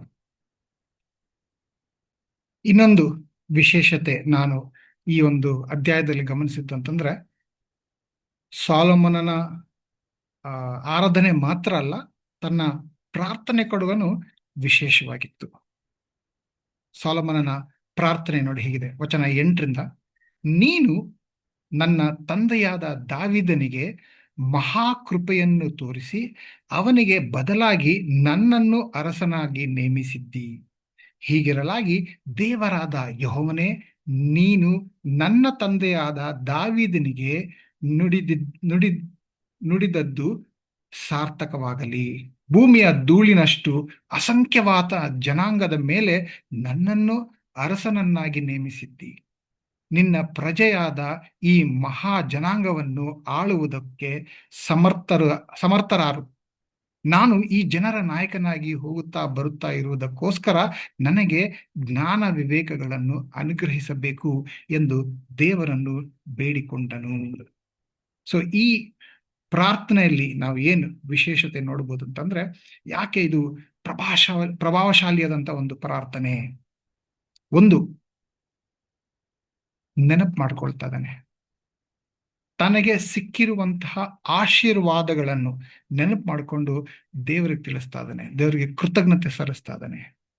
ನೀನು ನನ್ನ ತಂದೆಯಾದ ದಾವೀದನಿಗೆ ಮಹಾಕೃಪೆಯನ್ನು ತೋರಿಸಿದ್ದೆ ಅಂದ್ರೆ ನನ್ನ ತಂದೆಗೆ ಎಷ್ಟು ಆಶೀರ್ವಾದ ಮಾಡಿದ್ಯಾ, ಈಗ ನನ್ನನ್ನು ಕೂಡ ಅರಸನಾಗಿ ನೇಮಿಸಿದ್ಯಾ. ಈ ಭೂಲೋಕದಲ್ಲಿ ಎಷ್ಟೋ ಜನ ಇದ್ದಾರೆ, ಅಸಂಖ್ಯವಾದಂತ ಜನಾಂಗವಿದೆ, ಅವರೆಲ್ಲರನ್ನ ಬಿಟ್ಟು ನನ್ನನ್ನ ನೀವು ಆರಿಸಿದ್ದೀರಾ. ಇದು ನಿಮ್ಮ ಕೃಪೆ, ನಿಮ್ಮ ಆಶೀರ್ವಾದ. ನೀವು ನೋಡಿ ನನಗೆ ಇಷ್ಟೆಲ್ಲ ಆಶೀರ್ವಾದಗಳು ಮಾಡಿದ್ದೀರಾ ಅಂತ ನೆನಪಿಸ್ಕೊಳ್ತಾ ಇದ್ದಾನೆ, ದೇವರಿಗೆ ಕೃತಜ್ಞತೆ ಸಲ್ಲಿಸ್ತಾ ಇದ್ದಾನೆ. ಎಷ್ಟು ಆರಾಧನೆ ಮಾಡಬೇಕಾದ್ರೆ ಎಷ್ಟು ಕೃತಜ್ಞತೆಯಿಂದ ನಾವು ಬರ್ತಾ ಇದ್ದೀವಿ. ಸಾರಿ ನಮ್ಗೆ ನಮ್ಮ ಗಮನಕ್ಕೆ ಬರೋದು, ಅಯ್ಯೋ ನನ್ನ ಹತ್ರ ಇರುವಂತ ಕಷ್ಟ, ನಾವು ಆರಾಧನೆ ಅಂತ ಕೂತಿದ್ದಾಗ ನನ್ಗೆ ಈ ಕಷ್ಟ ಇದೆ, ಆ ಕಷ್ಟ ಇದೆ, ಈ ನೋವಿದೆ, ಆ ನೋವಿದೆ. ಹೌದು, ಅದೆಲ್ಲ ಇದೆ, ನಿಜಾನೇ. ಆದರೆ ಏನಿದೆ ಅಂದ್ರೆ ಎಷ್ಟು ಆಶೀರ್ವಾದಗಳಿದೆ.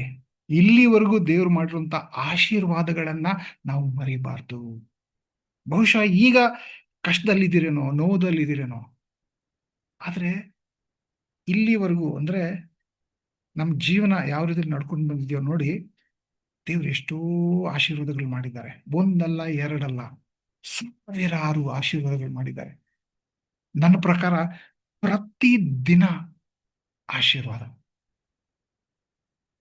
ಎಷ್ಟರ ಮಟ್ಟಿಗೆ ನಮ್ಮ ಗಮನ ಆ ಆಶೀರ್ವಾದಗಳ ಮೇಲಿದೆ. ಸೊ ನಾವು ಆರಾಧನೆಗೆ ಅಂತ ಕುತ್ಕೊಂಡಿದ್ದಾಗ ಆ ಕೃತಜ್ಞತಾ ಭಾವದಿಂದ ಬಂದ ಅಂತಂದ್ರೆ ಆರಾಧನೆ ಇನ್ನಷ್ಟು ಅರ್ಥಪೂರ್ಣವಾಗುತ್ತೆ. ಪ್ರತಿ ಸಾರಿ ಆರಾಧನೆಗೆ ಅಂತ ಕೂತ್ಕೊಂಡಾಗ ಆ ಕೃತಜ್ಞತೆ ನನಗೆ, ಹೌದು ಇದಿಲ್ಲ ಅದಿಲ್ಲ, ಈ ಕಷ್ಟ ಇದೆ, ಆ ಕಷ್ಟ ಇದೆ, ನೋವಿದೆ, ಭಾರ ಇದೆ, ಇದೆಲ್ಲ ಇದೆ, ಅಷ್ಟೇ ಅಲ್ಲ ಆಶೀರ್ವಾದಗಳೂ ಇದೆ. ಅದ್ರ ಕಡೆ ಗಮನಿಸಿ, ಓ ಈ ಆಶೀರ್ವಾದಗಳೆಲ್ಲ ಇದೆಯಲ್ವ ನನ್ನ ಹತ್ರ ಅಂತ ಹೇಳಿ ಆ ಆಶೀರ್ವಾದಗಳನ್ನ ನೆನಪಲ್ಲಿಟ್ಕೊಂಡು ಕೃತಜ್ಞತಾ ಭಾವದಿಂದ ಆರಾಧನೆ ಮಾಡಿ. ಎಷ್ಟು ಅರ್ಥಭರಿತವಾಗಿರುತ್ತೆ. ಅದನ್ನೇ ನಾನು ಈ ಸಾಲೋಮನನ ಪ್ರಾರ್ಥನೆಯಲ್ಲಿ ನೋಡ್ತಾ ಇದ್ದೀನಿ. ಒಂದು, ನೆನಪು ಮಾಡ್ಕೊಳ್ತದೆ ದೇವ್ರು ಮಾಡಿರುವಂತಹ ಆ ಆಶೀರ್ವಾದಗಳು. ಎರಡನೇದು, ದೇವರು ವಾಗ್ದಾನ ಮಾಡಿದ್ರು, ಅಂದ್ರೆ ದಾವೀದನಿಗೆ, ನಿನಗೂ ನಿನ್ನ ಕುಟುಂಬದಲ್ಲಿರೋರೆಲ್ರಿಗೂ ನಾನು ಆಶೀರ್ವಾದ ಮಾಡ್ತೀನಿ ಅಂತ ಹೇಳಿ ದೇವರು ದಾವೀದನಿಗೆ ಆಶೀರ್ವಾದ ಮಾಡಿದ್ರು. ಆ ವಾಗ್ದಾನಗಳನ್ನ ಸಾಲೋಮನ ಜ್ಞಾಪಕ ಪಡಿಸ್ತಾ ಇದ್ದಾನೆ. ಅಂದ್ರೆ ತನ್ನ ಪ್ರಾರ್ಥನೆಯ ಯಾವುದ್ರ ಮೇಲೆ ಆಧಾರಿತವಾಗಿಟ್ಟಿದ್ದಾನೆ ಅಂತಂದ್ರೆ ದೇವರು ಕೊಟ್ಟಂತಹ ಆ ವಾಗ್ದಾನಗಳ ಮೇಲೆ ಆಧಾರಿತವಾಗಿಟ್ಟು ದೇವ್ರ ಹತ್ರ ಕೇಳ್ಕೊಂತ ಇದ್ದಾನೆ. ಸೊ ನಾವು ಪ್ರಾರ್ಥನೆ ಮಾಡ್ಬೇಕಾದ್ರೆ, ಈ ಆರಾಧನೆ ಮಾಡ್ಬೇಕಾದ್ರೆ ದೇವ್ರು ಕೊಟ್ಟಂತಹ ಆ ವಾಗ್ದಾನಗಳನ್ನ ನೆನಪಿಸ್ಕೊಂಡು ಬರೋಣ. ಆ ವಾಗ್ದಾನಗಳು ನಮ್ಗೆ ಧೈರ್ಯ ನೀಡಬೇಕು. ಕೆಲವು ಸಾರಿ ನಾವು ಪಾಪ ಮಾಡಿದ್ದಾಗ, ಅಯ್ಯೋ ನಾನು ಪಾಪಿ, ಏನೋ ಇಂಥ ಪಾಪಿಯ ಆರಾಧನೆ ದೇವರು ಒಪ್ಕೊಳ್ತಾರ ಅನ್ನೋಂಥ ಮನೋಭಾವ ಬರ್ಬೋದು. ಆದ್ರೆ ವಚನ ನೋಡಿ, ವಚನ ಏನ್ ಹೇಳುತ್ತೆ? ಓ ನೀನ್ ಪಾಪಿ, ನೀನ್ ದೂರ ಹೋಗು, ನಿನ್ ಪ್ರಾರ್ಥನೆ ನಾನು ಕೇಳಲ್ಲ, ನಿನ್ನ ಆರಾಧನೆ ನಾನು ತಗೊಳಲ್ಲ ಅಂತಾರ ದೇವರು? ಇಲ್ಲ. ದೇವ್ರೇ ನಾನು ಪಾಪಿ, ನನ್ನ ಕ್ಷಮಿಸಿ ಅಂತ ಮನ್ಕೊಂಡ್ರೆ ಅಂಥವ್ರೇ ದೇವ್ರಿಗೆ ಬೇಕಾಗಿರೋದು. ಅಂತಹ ಒಡೆದ ಹೃದಯನ ದೇವ್ರಿಗೆ ಬೇಕಾಗಿರೋದು. ಆ ವಾಗ್ದಾನ ದೇವರು ಹೇಳಿರುವಂತ ಆ ವಚನಗಳ ಮೇಲೆ ಆಧಾರಿತವಾಗಿದ್ದು, ದೇವ್ರೆ ನೀವು ಹೇಳಿದ್ರಲ್ಲ, ಈ ವಾಗ್ದಾನ ನೀವು ನೀಡಿದ್ರಲ್ವಾ, ಅದ್ರ ಮೇಲೆ ಆಧಾರಿತವಾಗಿ ನಾನು ಈ ಒಂದು ಬೇಡಿಕೆ ಕೇಳ್ಕೊಂತ ಇದ್ದೀನಿ. ಸೊ ಅವರ ವಾಗ್ದಾನಗಳ ಮೇಲೆ ಸಾಲೋಮನ ಬೇಡ್ಕೊಂತ ಇದ್ದಾನೆ ದೇವರ ಹತ್ರ. ಸೊ ನಾವು ಕೂಡ ವಚನಗಳಲ್ಲಿ ಇರುವಂತಹ ದೇವರ ವಾಗ್ದಾನಗಳ ಆಧಾರಿತವಾಗಿ ಪ್ರಾರ್ಥಿಸೋಣ, ಆರಾಧಿಸೋಣ. ಆ ವಾಗ್ದಾನಗಳಿದೆ, ಅದಕ್ಕೋಸ್ಕರ ಧೈರ್ಯವಾಗಿ ಬರೋಣ. ಆ ಕಳೆದು ಹೋದಂತ ಮಗ ನನಗೆ ಆಸ್ತಿ ಬೇಕು ಅಂತ ಹೇಳಿ ಹೋಗ್ಬಿಟ್ಟ. ದೇವರಿಗೆ ನೋವಾಯ್ತು, ಅಂದ್ರೆ ತಂದೆಗೆ ನೋವಾಯ್ತು. ವಾಪಸ್ ಬಂದಾಗ ತಂದೆ ಒಂದು ಪ್ರಶ್ನೆ ಕೂಡ ಕೇಳಿಲ್ಲ. ತಾನು ಏನ್ ಹೇಳ್ಬೇಕು ಅನ್ಕೊಂಡಿದ್ದನೋ ಅದು ಹೇಳಕ್ಕೂ ಬಿಟ್ಟಿಲ್ಲ. ಮಗನ್ನ ಹಾಗೆ ಅಪ್ಕೊಳ್ತಾ ಇದ್ದಾರೆ, ಪ್ರೀತಿ ತೋರಿಸ್ತಾ ಇದ್ದಾರೆ. ಯಾಕೆ ಹೇಳಿದ್ರು ಯೇಸು ಆ ಕಥೆನ? ನಾವು ಕೂಡ ಪ್ರತಿ ಸಾರಿ ಅಯ್ಯೋ ನಾನು ಪಾಪಿ, ನಾನು ದೇವ್ರ ಹತ್ರ ಹೇಗ್ ಬರ್ಲಿ, ದೇವ್ರನ್ನ ಹೇಗೆ ಆರಾಧನೆ ಮಾಡ್ಲಿಬೇಕಂದ್ರೆ ಆ ವಚನದಲ್ಲಿರುವಂತಹ ಅರ್ಥ, ಅದ್ರ ಮೇಲೆ ನಾವು ಆಧಾರಿತವಾಗಿದ್ದು, ದೇವ್ರೆ ನೀವು ಆ ಕತೆ ಹೇಳಿ ಆ ಮಗನ್ನ ಯಾವ ರೀತಿಲಿ ನೀವು ಅಪ್ಕೊಂಡ್ರೋ ಅದೇ ರೀತಿ ನನ್ನನ್ನು ಅಪ್ಕೊಳ್ಳಿ. ಧೈರ್ಯದಿಂದ ಕೇಳೋಣ, ಕ್ಷಮಾಪಣೆ ಕೊಡೋಣ. ಅದು ಬರೀ ಒಂದು ಉದಾಹರಣೆ. ಆ ರೀತಿಯಲ್ಲಿ ಅನೇಕ ವಾಗ್ದಾನಗಳಿದೆ. ಆ ವಾಗ್ದಾನಗಳ ಮೇಲೆ ಆಧಾರಿತವಾಗಿಟ್ಟು ಆ ಧೈರ್ಯದಿಂದ ನಾವು ಆರಾಧನೆ ಮಾಡೋದು, ಪ್ರಾರ್ಥನೆ ಮಾಡೋದು. ಅದು ಇಲ್ಲಿ ಸಾಲೋಮನನ ಪ್ರಾರ್ಥನೆಯಲ್ಲಿ ನಾವು ನೋಡಬಹುದು. ಇನ್ನೊಂದು ಏನ್ ನೋಡ್ತಾ ಇದ್ದೀನಿ ಅಂತಂದ್ರೆ, ಈ ಉಪಯೋಗಿಸಿರುವಂತಹ ಪದಗಳನ್ನು ನೋಡಿ.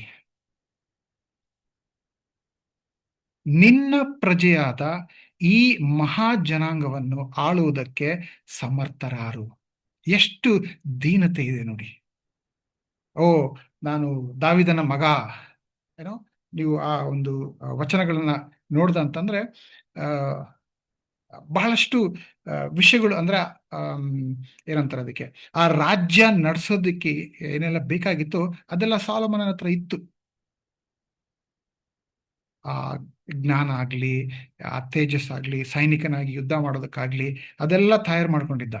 ಆದ್ರೂ ಎಷ್ಟು ದೀನತೆಯಿಂದ ನಿನ್ನ ಪ್ರಜೆಯಾದ ಈ ಮಹಾ ಜನಾಂಗವನ್ನು ಆಳುವುದಕ್ಕೆ ಸಮರ್ಥರ್ಯಾರು. ನನಗಂತೂ ಆ ಸಾಮರ್ಥ್ಯ ಇಲ್ಲ, ನನ್ನ ಕೈಲಾಗಲ್ಲ. ಅದು ಏನ್ ಹೇಳ್ತಾ ಇದಾರೆ?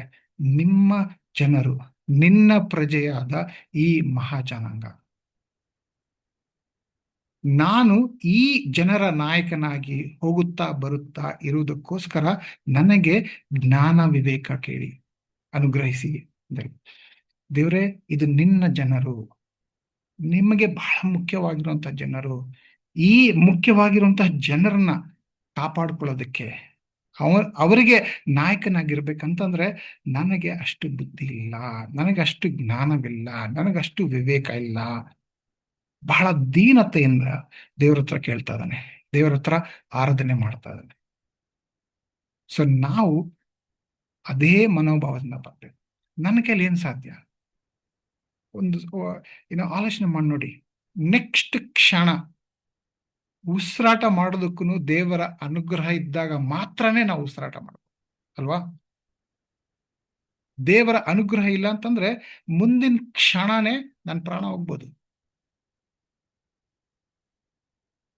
ನಮ್ಮ ಸ್ವಂತ ಕೈಯಿಂದ, ಸ್ವಂತ ಶಕ್ತಿಯಿಂದ ಏನೂ ಸಾಧ್ಯ ಇಲ್ಲ.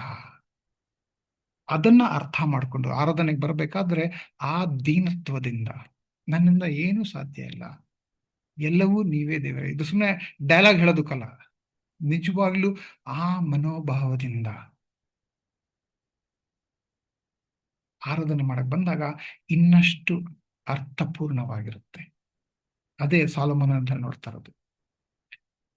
ಈ ಪ್ರಾರ್ಥನೆ ಕೇಳಿ ದೇವ್ರ ಏನ್ ಹೇಳ್ತಾಳೆ, ದೇವರ ಪ್ರತಿಕ್ರಿಯೆ ನೋಡಿ ಹೇಗಿರುತ್ತೆ ಅಂತ. 11ರಿಂದ ಆಗ ದೇವರು ಸಾಲೊಮೋನನಿಗೆ, ನೀನು ಘನ ಧನೈಶ್ವರ್ಯಗಳನ್ನಾಗಲಿ, ವೈರಿಗಳ ಪ್ರಾಣ ಹರಣವನ್ನಾಗಲಿ, ದೀರ್ಘಾಯುಷನ್ನಾಗಲಿ ಕೇಳಿಕೊಳ್ಳದೆ, ನಾನು ಯಾರ ಮೇಲೆ ನಿನ್ನನ್ನು ಅರಸನನ್ನಾಗಿ ಮಾಡಿದೆನೋ ಆ ನನ್ನ ಪ್ರಜೆಗಳನ್ನು ಪಾಲಿಸುವುದಕ್ಕೋಸ್ಕರ ಜ್ಞಾನ ವಿವೇಕಗಳ ಮೇಲೆ ಮನಸ್ಸಿಟ್ಟು ಅವುಗಳನ್ನು ಬೇಡಿಕೊಂಡಿದ್ದರಿಂದ ಅವು ನಿನಗೆ ದೊರಕುವವು. ಆ ಪದಗಳಲ್ಲಿ ಗಮನಿಸಿ, ದೇವ್ರು ಏನ್ ಹೇಳ್ತಿದಾರೆ, ನೀನು ಘನ ಧನ ಐಶ್ವರ್ಯ ಕೇಳಲಿಲ್ಲ, ವೈರಿಗಳ ಪ್ರಾಣ ಹರಣೆ ಕೇಳಲಿಲ್ಲ, ದೀರ್ಘಾಯುಷು ಕೇಳಲಿಲ್ಲ. ಇದೇ ಅಲ್ವಾ ನಮಗೆ ಬೇಕಾಗಿರೋದು. ನಮ್ಮ ಜೀವನದಲ್ಲಿ ನಾವು ಸಂತೋಷವಾಗಿರೋಕೆ ಏನ್ ಬೇಕು? ಕಾಸು ಬೇಕು, ಹಣ ಬೇಕು, ಐಶ್ವರ್ಯ ಬೇಕು. ಅವಾಗಲೇ ಆರಾಮಾಗಿ ನಾವು ಜೀವನ ಮಾಡ್ಬೋದು. ಆಗಿನ ಕಾಲದಲ್ಲಿ ರಾಜ್ಯ ನಡೆಸ್ಬೇಕಂತಂದ್ರೆ ವೈರಿಗಳಿಂದನೇ. ಈಗಲೂ ಕೂಡ ಅಂದ್ರೆ ಸೈನ್ಯ ಗೆಲ್ಲುವಂತಹ ವೈರಿಗಳಿಲ್ಲ ಅಂದ್ರೂ ಕೂಡ ಅನೇಕ ಜನರು ಬೇರೆ ಬೇರೆ ರೀತಿಯಾದಂಥ ಒತ್ತಡಗೊಳ್ತಾ ಇದ್ದಾರೆ. ಅವ್ರನ್ನೆಲ್ಲ ನಮ್ಮಿಂದ ದೂರ ಇಡಬೇಕು. ಅದು ನಮಗೆ ಬಹಳ ಬೇಕಾಗಿರೋದು. ದೀರ್ಘಾಯುಷು, ಇದೆಲ್ಲ ಬಹಳ ಮುಖ್ಯವಾಗಿ ಬೇಕಾಗಿರುವಂತಹ ವಿಷಯಗಳು. ಅದನ್ನೆಲ್ಲ ಕೇಳ್ದಿರಾ ನೀನ್ ಕೇಳಿರೋದು ಬೇರೆ. ಅದು ಯಾಕೆ? ದೇವ್ರು ಹೇಳ್ತಾ ಇದಾರೆ, ನಾನು ಯಾರ ಮೇಲೆ ನಿನ್ನನ್ನು ಅರಸನಾಗಿ ಮಾಡಿದೆನೋ ಆ ನನ್ನ ಪ್ರಜೆಗಳನ್ನು ಪಾಲಿಸುವುದಕ್ಕೋಸ್ಕರ ಜ್ಞಾನ ವಿವೇಕ ಕೇಳ್ತಾ ಇದೆಯಾ? ಅಂದ್ರೆ ನಿನಗೆ ಕರೆಕ್ಟಾಗಿ ಅರ್ಥ ಆಗಿದೆ, ಇದು ನಾನು ಕೊಟ್ಟಂತಹ ಒಂದು ಆಶೀರ್ವಾದ. ಅಂದ್ರೆ ನಿನ್ನ ರಾಜನಾಗಿ ಮಾಡಿರೋದು ನಾನು ಕೊಟ್ಟಿರುವಂತಹ ಒಂದು ಆಶೀರ್ವಾದ. ಯಾರ ಮೇಲೆ ರಾಜ್ಯತ್ವ ನಡೆಸ್ಬೇಕು ನೀನು? ನನ್ನ ಜನರ ಮೇಲೆ. ಅವನ ಪ್ರಾರ್ಥನೆ ಕೂಡ ಅದೇ ರೀತಿ ಇತ್ತು. ಅವನ ಪ್ರಾರ್ಥನೆ ನೀವು ಗಮನಿಸ್ತಾ ಅಂದ್ರೆ ಏನ್ ಹೇಳ್ತದಾನೆ? ನಿಮ್ಮ ಜನರು, ನಿನ್ನ ಪ್ರಜೆಯಾದ ಈ ಮಹಾಜನಾಂಗವನ್ನು. ವಚನ 8ರಲ್ಲಿ ನೀನು ನನ್ನ ತಂದೆಯಾದ ದಾವೀದನಿಗೆ ಅಂದ್ರೆ ಸಂಪೂರ್ಣವಾಗಿ ನೀನ್ ಕೊಟ್ಟಿರೋದು, ನಿನ್ ಜನ, ನಿಮ್ಮ ಆಶೀರ್ವಾದ. ಆ ನಿಮ್ಮ ಜನ, ನಿನ್ನ ಪ್ರಜೆ, ಈ ಪದಗಳು ದೇವರಿಗೆ ಬಹಳ ಇಷ್ಟ ಆಯ್ತು ಅನ್ಸುತ್ತೇನೋ. ನನಗೆ ಅನಿಸ್ತಾ ಇರೋದು. ಅಂದ್ರೆ ನಾ ಈ ವಚನಗಳು ಓದ ಅಂತಂದ್ರೆ ನನಗೆ ಅರ್ಥ ಆಗಿರೋದು. ಯಾಕಂದ್ರೆ ದೇವರ ಪ್ರತಿಕ್ರಿಯೆಯಲ್ಲಿ ಕೂಡ ಅದೇ ನೋಡ್ತಾ ಇದ್ದೇವೆ ನಾವು. ದೇವರ ಆಶೀರ್ವಾದಲ್ಲೇನೆ ನನ್ನ ಪ್ರಜೆಗಳನ್ನು ಪಾಲಿಸುವುದಕ್ಕೋಸ್ಕರ ನಾನು ಯಾರ ಮೇಲೆ ನಿನ್ನನ್ನು ಅರಸನನ್ನಾಗಿ ಮಾಡಿದೆನೋ ಅಂತ ದೇವರು ಹೇಳ್ತಾ ಇದ್ದಾರೆ. ನಾನ್ ಕಲ್ತ್ಕೊಳ್ತಾ ಇರೋದೇನಂತಿದ್ರಲ್ಲಿ, ಈಗ ನಾನೇನ್ ಕೆಲಸ ಮಾಡ್ತಾ ಇದ್ದೀನೋ ಅದು ದೇವರ ಆಶೀರ್ವಾದ. ನನಗೆ ಅಂತ ಏನ್ ಕುಟುಂಬ ಇದೆಯೋ ಅದು ದೇವರ ಆಶೀರ್ವಾದ. ಸಭೆಯಲ್ಲಿ ನನಗಿರುವಂತಹ ಆ ಒಂದು ಜವಾಬ್ದಾರಿಗಳೇನಿದೆಯೋ ಅದು ಕೂಡ ದೇವರು ಕೊಟ್ಟಿರುವಂತಹ ಒಂದು ಆಶೀರ್ವಾದ. ಈ ಆಶೀರ್ವಾದಗಳು ಯಾಕೆ ಕೊಟ್ಟಿದ್ದಾರೆ? ನನ್ನ ಮೇಲೆ ಭರವಸೆ ಇಟ್ಟು ನನಗೆ ಜವಾಬ್ದಾರಿಯ ಕೊಟ್ಟಿದ್ದಾರೆ. ಸೊ ನಾನು ಕೆಲಸ ಮಾಡಬೇಕಾದ್ರೆ ಇದು ದೇವರು ಕೊಟ್ಟಂತಹ ಜವಾಬ್ದಾರಿ. ಸ್ವಲ್ಪ ಭಯ ಭಕ್ತಿಯಿಂದ ಕೆಲಸ ಮಾಡಬೇಕು. ನನ್ನ ಹೆಂಡತಿ, ನನ್ನ ಮಕ್ಕಳು, ಇವರು ದೇವರು ಕೊಟ್ಟಂತ ಆಶೀರ್ವಾದ ಜವಾಬ್ದಾರಿಯಾಗಿ ನನ್ನ ಹೆಂಡತಿಯನ್ನು ಚೆನ್ನಾಗಿ ನೋಡ್ಕೊಂಡಿರೋದು ನನ್ನ ಜವಾಬ್ದಾರಿ. ಯಾಕಂದ್ರೆ ದೇವ್ರು ಕೊಟ್ಟಿರುವಂತಹ ಹೆಂಡತಿ. ನನ್ನ ಮಕ್ಕಳು ಅವ್ರನ್ನ ಸರಿಯಾದ ರೀತಿಯಲ್ಲಿ ಬೆಳೆಸಬೇಕು. ಯಾವುದು ಸರಿಯಾದ ರೀತಿಯಲ್ಲಿ? ದೇವರಿಗೆ ಪ್ರಿಯರಾಗುವಂತ, ಅಂದ್ರೆ ಅವರಿಗೆ ಮೆಚ್ಚುಗೆ ಆಗೋ ರೀತಿಯಲ್ಲಿ ಅವ್ರನ್ನ ನಾನು ಬೆಳೆಸ್ಕೊಂಡ್ ಬರಬೇಕು. ಇದು ದೇವರು ಕೊಟ್ಟಂತಹ ಜವಾಬ್ದಾರಿ. ಅದು ನನ್ನ ಗಮನಕ್ಕೆ ಬರ್ತಾ ಇದೆ ಇಲ್ಲಿ. ಸಭೆಯಲ್ಲೂ ಕೂಡ ಏನೇ ಜವಾಬ್ದಾರಿ ನಾನು ಮಾಡ್ತಾ ಇದ್ರು ಕೂಡ ಅದು ದೇವರು ಕೊಟ್ಟಂತಹ ಜವಾಬ್ದಾರಿ. ದೇವರೇ, ನೀವು ಕೊಟ್ಟಂತಹ ಮಗ, ನೀವು ಕೊಟ್ಟಂತಹ ಮಗಳು, ನೀವು ಕೊಟ್ಟಂತಹ ಕೆಲಸ, ನೀವು ಕೊಟ್ಟಂತಹ ಸಭೆ, ಆ ಮನೋಭಾವದಿಂದ ಆ ಜವಾಬ್ದಾರಿ ನಾನು ನಡ್ಸ್ಕೊಳ್ಬೇಕು. ಆ ರೀತಿಲಿ ನಾವು ಜೀವನ ನಡ್ಸ್ಕೊಂಡು ಬರ್ತಾ ಇದ್ದಂತಂದ್ರೆ ದೇವರಿಗೆ ಮೆಚ್ಚುಗೆ ಆಗುತ್ತೆ. ಆ ಮನೋಭಾವದಿಂದ ಆರಾಧನೆ ಮಾಡಿದಾಗ ದೇವರಿಗೆ ಮೆಚ್ಚುಗೆ ಆಗುತ್ತೆ. ಅಂತಹ ಮನೋಭಾವದಿಂದ ನಾವು ಪ್ರಾರ್ಥನೆಗಳನ್ನು ಮಾಡಿದಾಗ ದೇವರಿಗೆ, ಅಂದ್ರೆ ದೇವರೇ ನನಗೆ ಈ ಆಸೆ ಇದೆ, ಈ ಆಸೆ ತೀರಿಸಿ, ಆ ರೀತಿಲಿ ಅಲ್ದಿರ, ದೇವರೇ ಈ ಆಸೆನ, ಅಂದ್ರೆ ಈ ಒಂದು ಆಸೆ ನನ್ನ ಮನಸ್ಸಿನಲ್ಲಿ ಅನ್ನಿಸ್ತಾ ಇದೆಯಲ್ವಾ, ಈ ಆಸೆ ನೀವು ಕೊಟ್ಟಂತ ಆಸೆ. ಅದು ನಿಜವಾಗಿ ಕರೆಕ್ಟಾಗಿ ಅರ್ಥ ಮಾಡ್ಕೋಬೇಕು. ಧ್ಯಾನ ಮಾಡಿ ಇದು ನಿಜವಾಗ್ಲೂ ದೇವ್ರು ಕೊಟ್ಟಂತ ಒಂದು ಆಸೆನ ಅಂತ ಕೇಳಿಕೊಂಡು ಪರಿಗಣಿಸಿ, ಹೌದು ಅನ್ಸಿದ್ರೆ ದೇವರೇ ನನಗೆ ಈ ಆಸೆ ಇದೆ, ಆ ತೀರಿಸಿ ಅಂತಲ್ಲ, ನೀವು ಕೊಟ್ಟಂತ ಈ ಆಸೆನ ತೀರಿಸೋದಕ್ಕೆ ನನಗೆ ವಿವೇಕ ನೀಡಿ, ಜ್ಞಾನ ನೀಡಿ, ಶಕ್ತಿ ನೀಡಿ. ಆ ರೀತಿಲಿ ನಮ್ಮ ಪ್ರಾರ್ಥನೆ ಬದಲಾವಣೆ, ನಮ್ಮ ಆರಾಧನೆ ಬದಲಾವಣೆ ಆಗಬೇಕು. ಅದು ನಾನು ಇಲ್ಲಿ ಸಾಲೋಮೋನನ ಆರಾಧನೆಯಲ್ಲಿ, ಸಾಲೋಮೋನನ ಪ್ರಾರ್ಥನೆಯಲ್ಲಿ, ಪ್ಲಸ್ ದೇವರು ಯಾವ ರೀತಿಲಿ ಉತ್ತರ ಕೊಟ್ರು ಅದ್ರಲ್ಲಿ ಗಮನಿಸಿದಾಗ ಇಷ್ಟೆಲ್ಲ ವಿಷಯಗಳು ನನಗೆ ಅರ್ಥ ಆಗ್ತಾ ಇದೆ, ಇಷ್ಟೆಲ್ಲ ವಿಷಯಗಳು ನನಗೆ ಸ್ಫೂರ್ತಿ ಆಗ್ತಾ ಇದೆ. ಈಗ ಈ ಅಷ್ಟು ವಿಷಯಗಳಲ್ಲಿ ಪವಿತ್ರಾತ್ಮರು ನಿಮಗೆ ಯಾವ ವಿಷಯ ತೋರಿಸ್ಕೊಡ್ತಾ ಇದ್ದಾರೆ? ಆರಾಧನೆ ಅನ್ನೋ ವಿಷಯದಲ್ಲಿರಲಿ, ಅಥವಾ ನನ್ನ ಜೀವನನೇ ದೇವ್ರಿಗೆ ಆರಾಧನೆ ಆಗ್ಬೇಕು.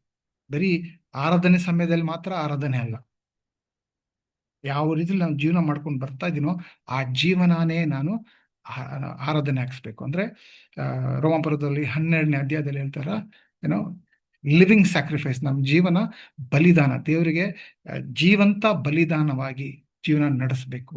ಅದೇ ನಿಜವಾದ ಆರಾಧನೆ. ಆ ವಿಷಯಗಳು ನನಗೆ ಇಲ್ಲಿ ಗಮನಕ್ಕೆ ಬರ್ತಾ ಇದೆ. ಅಂತಹ ಮನೋಭಾವದಿಂದ ಪ್ರಾರ್ಥನೆ ಮಾಡಿದ್ರೆ ದೇವ್ರು ಹೇಳ್ತಾ ಇದ್ರೆ, ನೀನ್ ಕೇಳಿದ್ಯಲ್ಲ, ನಿನಗೇನ್ ಕೇಳದೆಪ್ಪ?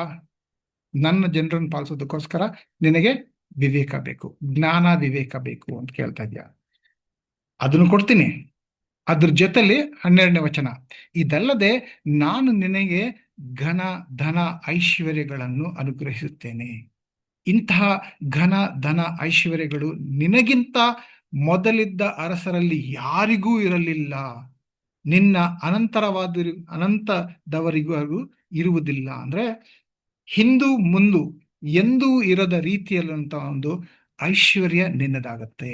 ಹಿಂದೂ ಮುಂದು ಎಂದೂ ಇರದಂತಹ ಜ್ಞಾನ ನಿನ್ನದಾಗತ್ತೆ, ವಿವೇಕ ನಿನ್ನದಾಗತ್ತೆ. ಆ ರೀತಿಯಲ್ಲ, ಅಂದ್ರೆ ಏನ್ ಕೇಳ್ತಾ ಇದ್ದಾರೋ ಅಷ್ಟೇ ಅಲ್ದಿರ ಅದಕ್ಕಿಂತ ಎಷ್ಟೋ ಪಾಲು ಹೆಚ್ಚು ಆಶೀರ್ವಾದ ಸಾಲೋಮೋನನಿಗೆ ಸಿಗ್ತಾ ಇದೆ. ನಮ್ಮ ಆರಾಧನೆ, ನಮ್ಮ ಜೀವನ, ನನ್ನ ಪ್ರಾರ್ಥನೆ, ಅದರಲ್ಲಿರುವಂತ ಗುಣಮಟ್ಟ ಹೆಚ್ಚಿಸ್ಕೊಂಡು ಹೋಗ್ತಾ ಇದ್ರೆ ದೇವರ ಜೊತೆಲಿ ಆ ಸಂಬಂಧ ಇನ್ನು ನಿಕಟವಾಗುತ್ತೆ, ಅನ್ಯೋನ್ಯತೆ ಬೆಳಿಕೊಂಡು ಹೋಗುತ್ತೆ. ಅಷ್ಟೇ ಆಶೀರ್ವಾದಗಳನ್ನು ಬರ್ತಾ ಇರುತ್ತೆ. ಯಾಕಂದ್ರೆ ದೇವರ ಜೊತೆಲಿ, ಅಂದ್ರೆ ದೇವರು ವಾಗ್ದಾನ ಹೇಳಿದ್ದಾರೆ, ನಾನು ನಿಮಗೆ ಶಾಂತಿ ಕೊಡ್ತೀನಿ, ನನ್ನ ಶಾಂತಿ ನಿಮಗೆ ಕೊಡ್ತೀನಿ ಅಂತಂದ್ರೆ, ನಿಮ್ಮ ನಿಮ್ಮ ಜೀವನಕ್ಕೋಸ್ಕರ ನನಗೊಂದು ಯೋಜನೆ ಇದೆ, ಆ ಯೋಜನೆ ನಿಮ್ಮ ಒಳಿತಿಗೋಸ್ಕರ. ಈ ರೀತಿಲಿ ಹಲವಾರು ವಾಗ್ದಾನಗಳಿದೆ, ದೇವ್ರು ಕೊಟ್ಟೆ ಕೊಡ್ತಾರೆ. ಅದನ್ನೆಲ್ಲ ನಮ್ಮ ಪಾಲಿಗೆ ಮಾಡ್ಕೋಬೇಕಂತಂದ್ರೆ ನಮ್ಮ ಜೀವನ ಶೈಲಿ ನಾವು ನೋಡಬೇಕು, ನಮ್ಮ ಆರಾಧನೆ ಶೈಲಿ ನಾವು ನೋಡಬೇಕು, ನಮ್ಮ ಪ್ರಾರ್ಥನೆಯ ಶೈಲಿ ನಾವು ನೋಡಬೇಕು. ಆ ಒಂದು ಜೀವನದ ಅಥವಾ ಆರಾಧನೆಯ ಅಥವಾ ಪ್ರಾರ್ಥನೆಯ ಗುಣಮಟ್ಟ ಬೆಳೆಸ್ಕೊಂಡು ಹೋಗ್ತಾ ಇದ್ದಂಗೆ ಆಶೀರ್ವಾದಗಳು ಬರ್ತಾ ಇದೆ. ಆಶೀರ್ವಾದಕ್ಕೋಸ್ಕರನೇ ಇದೆಲ್ಲ ಮಾಡಿ ಅಂತ ಹೇಳ್ತಾ ಇಲ್ಲ, ದೇವ್ರಿಗೆ ಮೆಚ್ಚುಗೆ ಆಗುತ್ತೆ. ಎಷ್ಟು ಅದ್ಭುತವಾಗಿ ಸ್ಫೂರ್ತಿ ನೀಡ್ತಾ ಇದ್ದಾರೆ ಸಾಲೋಮೋನನ ಜೀವನದಲ್ಲಿ ದೇವ್ರು ಮಾಡಿರುವಂತಹ ಒಂದು ಆಶೀರ್ವಾದ. ಅದು ನಮ್ಗೆ ಸ್ಫೂರ್ತಿ ಆಗ್ಲಿ. ನಾನು ಇನ್ನಷ್ಟು ದೇವರಿಗೆ ನಿಕಟನಾಗ್ತೀನಿ, ಇನ್ನಷ್ಟು ಅನ್ಯೋನ್ಯತೆಯಾದಂಥ ಒಂದು ಸಂಬಂಧ ದೇವ್ರ ಹತ್ರ ಬೆಳೆಸ್ಕೊಂತೀನಿ. ಹೇಗೆ? ನನ್ನ ಆರಾಧನೆಯಿಂದ, ನನ್ನ ಪ್ರಾರ್ಥನೆಯಿಂದ, ನನ್ನ ಜೀವನ ಶೈಲಿಯಿಂದ ದೇವರಿಗೆ ಇನ್ನಷ್ಟು ನಿಕಟ ಆಗ್ತೀನಿ. ಇಷ್ಟು ಅದ್ಭುತವಾದಂಥ ದೇವರು. ಕೇಳಿದ್ ಮಾತ್ರ ಅಲ್ಲ, ಇನ್ನಷ್ಟು ಹೆಚ್ಚಿಗೆ ಆಶೀರ್ವಾದ ಮಾಡುವಂತ ದೇವರು. ನಿಜವಾಗಿ ಹೇಳ್ಬೇಕಂತಂದ್ರೆ, ಪ್ರಾಮಾಣಿಕವಾಗಿ ನಾನೇನ್ ಅನ್ಕೊಂಡು ಎಷ್ಟು ಪ್ರಾರ್ಥನೆ ಮಾಡಿದ್ರು ಅದಕ್ಕಿಂತ ಹೆಚ್ಚು ಹೆಚ್ಚು ಹೆಚ್ಚು ದೇವರು ಆಶೀರ್ವಾದ ಮಾಡಿದ್ದಾರೆ.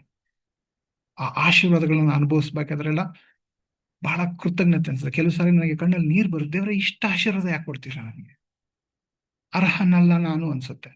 ಅಷ್ಟೊಂದು ಆಶೀರ್ವಾದ ಕೊಡ್ತಾ ಇದ್ದಾರೆ.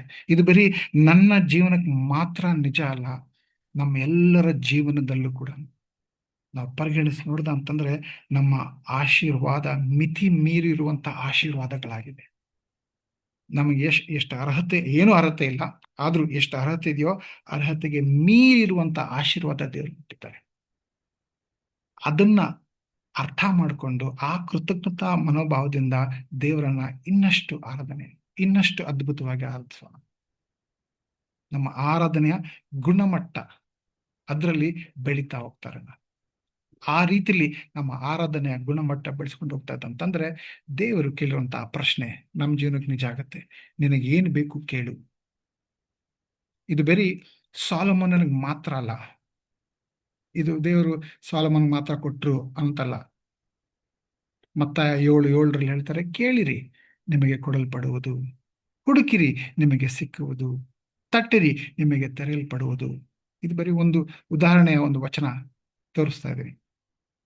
ಇದೇ ಪ್ರಶ್ನೆ ಇಂದಿಗೂ ನಮಗೆ ನಿಜವಾಗಿದೆ. ನಿಮಗೇನ್ ಬೇಕು ಕೇಳಿ, ನಾನು ಕೊಡ್ತೀನಿ. ಇದು ಸ್ವರ್ಗದ ತೆರೆದ ಆಹ್ವಾನ, ಇಂದಿಗೂ ನಮಗೆ ಮುಕ್ತವಾಗಿದೆ. ದೇವರು ಇವತ್ತಿಗೂ ನಮ್ಮ ಹತ್ರ ಕೇಳ್ತಾ ಇದ್ದಾರೆ ಇದೇ ಪ್ರಶ್ನೆ. ನಾವು ಸಂಪೂರ್ಣ ಸಮರ್ಪಣೆಯಿಂದ, ಹೃದಯದಿಂದ ಉತ್ತರಿಸ್ಬೇಕು. ಯಾವ ರೀತಿಯಲ್ಲಿ ಸಾಲೋಮೋನ ಉತ್ತರಿಸಿದ್ನು ಅಲ್ವಾ? ನಾವು ಇಷ್ಟೇ ಅಲ್ದಿರ ಒಂದು ಎಚ್ಚರಿಕೆ ಕೂಡ ನೀಡಬೇಕು ಅಂತ ನನಗನ್ನಿಸ್ತಾ ಇದೆ. ಏನಂತಂದ್ರೆ, ನಮ್ಗನ್ಸ್ಬೋದು ಸಾಲೋಮೋನನ ಜೀವನದಲ್ಲಿ ಆರಂಭ ಸುಂದರವಾಗಿತ್ತು, ದೇವರ ಆಶೀರ್ವಾದಗಳಿತ್ತು. ಬಟ್ ಅವನ ಜೀವನ ಮುಂದೆ ನೋಡ್ಕೊಂಡು ಹೋಗ್ತಾ ಇರ್ಬೇಕಂದ್ರೆ ದೇವರಿಗೆ ಮೆಚ್ಚುಗೆ ಆಗುವ ರೀತಿಯಲ್ಲಿ ತನ್ನ ಜೀವನ ನಡೆಸದ್ನ ಅಂದ್ರೆ ಬಹುಶಃ ಇಲ್ಲದೆ ಇರ್ಬೋದು. ಸೊ ಆ ಎಚ್ಚರಿಕೆ ನಾನು ನೀಡ್ತಾ ಇದ್ದೇನೆ. ದೇವರ ಆಶೀರ್ವಾದ ಅಂದ್ರೆ ಅದ್ಭುತವಾಗಿ ಪ್ರಾರಂಭಿಸಿದ, ಆಶೀರ್ವಾದಗಳಾದ ನಂತರ ತಪ್ಪು ದಾರಿಗೆ ಹೋಗ್ಬಿಟ್ಟ. ಸಾಲೋಮೋನ ಪ್ರಾರಂಭದಿಂದನೇ ತಪ್ಪು ದಾರಿಗೆ ಹೋಗ್ಬಿಟ್ಟ. ಅದಕ್ಕೋಸ್ಕರ ಆಶೀರ್ವಾದಗಳು ನಮಗೆ ಪರೀಕ್ಷೆಯ ರೀತಿಯಲ್ಲಿ, ಜೀವನದಲ್ಲಿ ಕಷ್ಟದ ಸಮಯಕ್ಕಿಂತ ಆಶೀರ್ವಾದ ಸಮಯವೇ ಅತಿ ದೊಡ್ಡ ಪರೀಕ್ಷೆ. ನಮ್ಗನ್ಸುತ್ತೆ ಕಷ್ಟ ಬಂದಾಗ ಓ ದೇವ್ರಿಗೆ ಪರೀಕ್ಷಿಸ್ತಾ ಇದ್ದಾರೆ ಅಂತ. ಇಲ್ಲ ಇಲ್ಲ, ಹೌದು ಅದು ಪರೀಕ್ಷೆನೇ. ಅದಕ್ಕಿಂತ ದೊಡ್ಡ ಪರೀಕ್ಷೆ ಆಶೀರ್ವಾದಗಳ ಸಮಯದಲ್ಲಿ. ಆ ಆಶೀರ್ವಾದಗಳು ಬಂದಾಗ ನಾನು ದೇವರಿಗೆ ಹತ್ರ ಆಗ್ತಾ ಇದ್ದೀನ, ದೇವರಿಂದ ದೂರ ಆಗ್ತಾ ಇದ್ದೀನಿ. ಯಾಕಂದ್ರೆ ಕಷ್ಟ ಬಂದಾಗ ಎಲ್ರೂ ದೇವ್ರ ಹತ್ರ ಓಡೋಗ್ತೀರಿ, ಸಾಮಾನ್ಯವಾಗಿ ಎಲ್ಲಾ ಜನರು ಮಾಡುವಂತ ವಿಷಯನೇ. ಆದ್ರೆ ಆಶೀರ್ವಾದ ಬಂದಾಗ್ಲೂ ಕೂಡ ನಾವು ದೇವ್ರ ಕಡೆ ಹೊಡ್ತಾ ಇದ್ದೀರಾ? ಈ ಆಶೀರ್ವಾದಗಳು ಬಂದಾಗ ಸಾಲೋಮೋನ ದೇವರಿಂದ ದೂರ ಹೊಡಕ್ ಶುರು ಮಾಡ್ದ. ಸೊ ಆಶೀರ್ವಾದ ಅನ್ನೋದು ಪರೀಕ್ಷೆ, ಎಚ್ಚರವಾಗಿರ್ಬೇಕು. ಸಾಲೋಮೋನ್ಗೆ ಇಷ್ಟೆಲ್ಲ ಆಶೀರ್ವಾದ ಸಿಕ್ತು, ಅವನು ಸರಿಯಾಗಿ ಸದುಪಯೋಗ ಪಡಿಸ್ಕೊಂಡಿಲ್ಲ, ತಪ್ಪು ದಾರಿ ಹಿಡಿದ.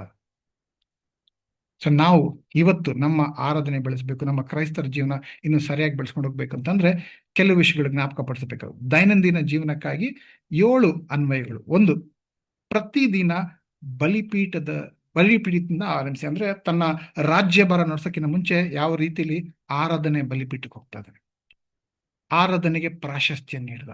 ಸೊ ನಾವು ಕೂಡ ಪ್ರತಿದಿನ ಏನೇ ಮಾಡೋಕ್ಕಿಂತ ಮುಂಚೆ ಆರಾಧನೆ, ಅದಕ್ಕೆ ಪ್ರಾಶಸ್ತ್ಯ ನೀಡ. ಮುಂದಿನ ಪೀಳಿಗೆಗಾಗಿ ಆಧ್ಯಾತ್ಮಿಕ ಅಡಿಪಾಯ ಕಟ್ಟಿ. ಯಾವ ರೀತಿಯಲ್ಲಿ ದಾವೀದ ತಾನು ಕಟ್ಟಿರುವಂತಹ ಅಡಿಪಾಯದಿಂದ ಮುಂದಿನ ಪೀಳಿಗೆಗೆ ಆಶೀರ್ವಾದ ಆಗಿತ್ತೋ, ಅದೇ ರೀತಿಯಲ್ಲಿ ನಾವೇನು ಮಾಡ್ತಾ ಇದ್ದೀರಿ ಅದು ಮುಂದಿನ ಪೀಳಿಗೆ ಕೂಡ ಆಶೀರ್ವಾದಕ್ಕೆ ಬರಬೇಕು. ಆ ರೀತಿಯಲ್ಲಿ ನಮ್ಮ ಜೀವನ ನಡೆಸ್ಕೊಂಡು ಹೋಗೋಣ. ನಾವು ಪ್ರಾರ್ಥನೆ ಮಾಡಬೇಕಾದ್ರೆ ದೇವರ ವಾಗ್ದಾನಗಳಿಂದ ಆಧಾರಿತವಾಗಿ ಪ್ರಾರ್ಥಿಸೋಣ. ದೇವರೇ, ನೀವು ಹೇಳಿದ್ರಿ ವಚನದಲ್ಲಿ, ಆ ವಚನದಲ್ಲಿ ಹೇಳಿದ್ರಿ, ಅದಕ್ಕೋಸ್ಕರ ನಾನು ನಿಮ್ಮ ಹತ್ರ ಕೇಳ್ತಾ ಇದ್ದೀನಿ, ಆ ಧೈರ್ಯದಲ್ಲಿ ನಿಮ್ಮ ಹತ್ರ ಬರ್ತಾ ಇದ್ದೀನಿ.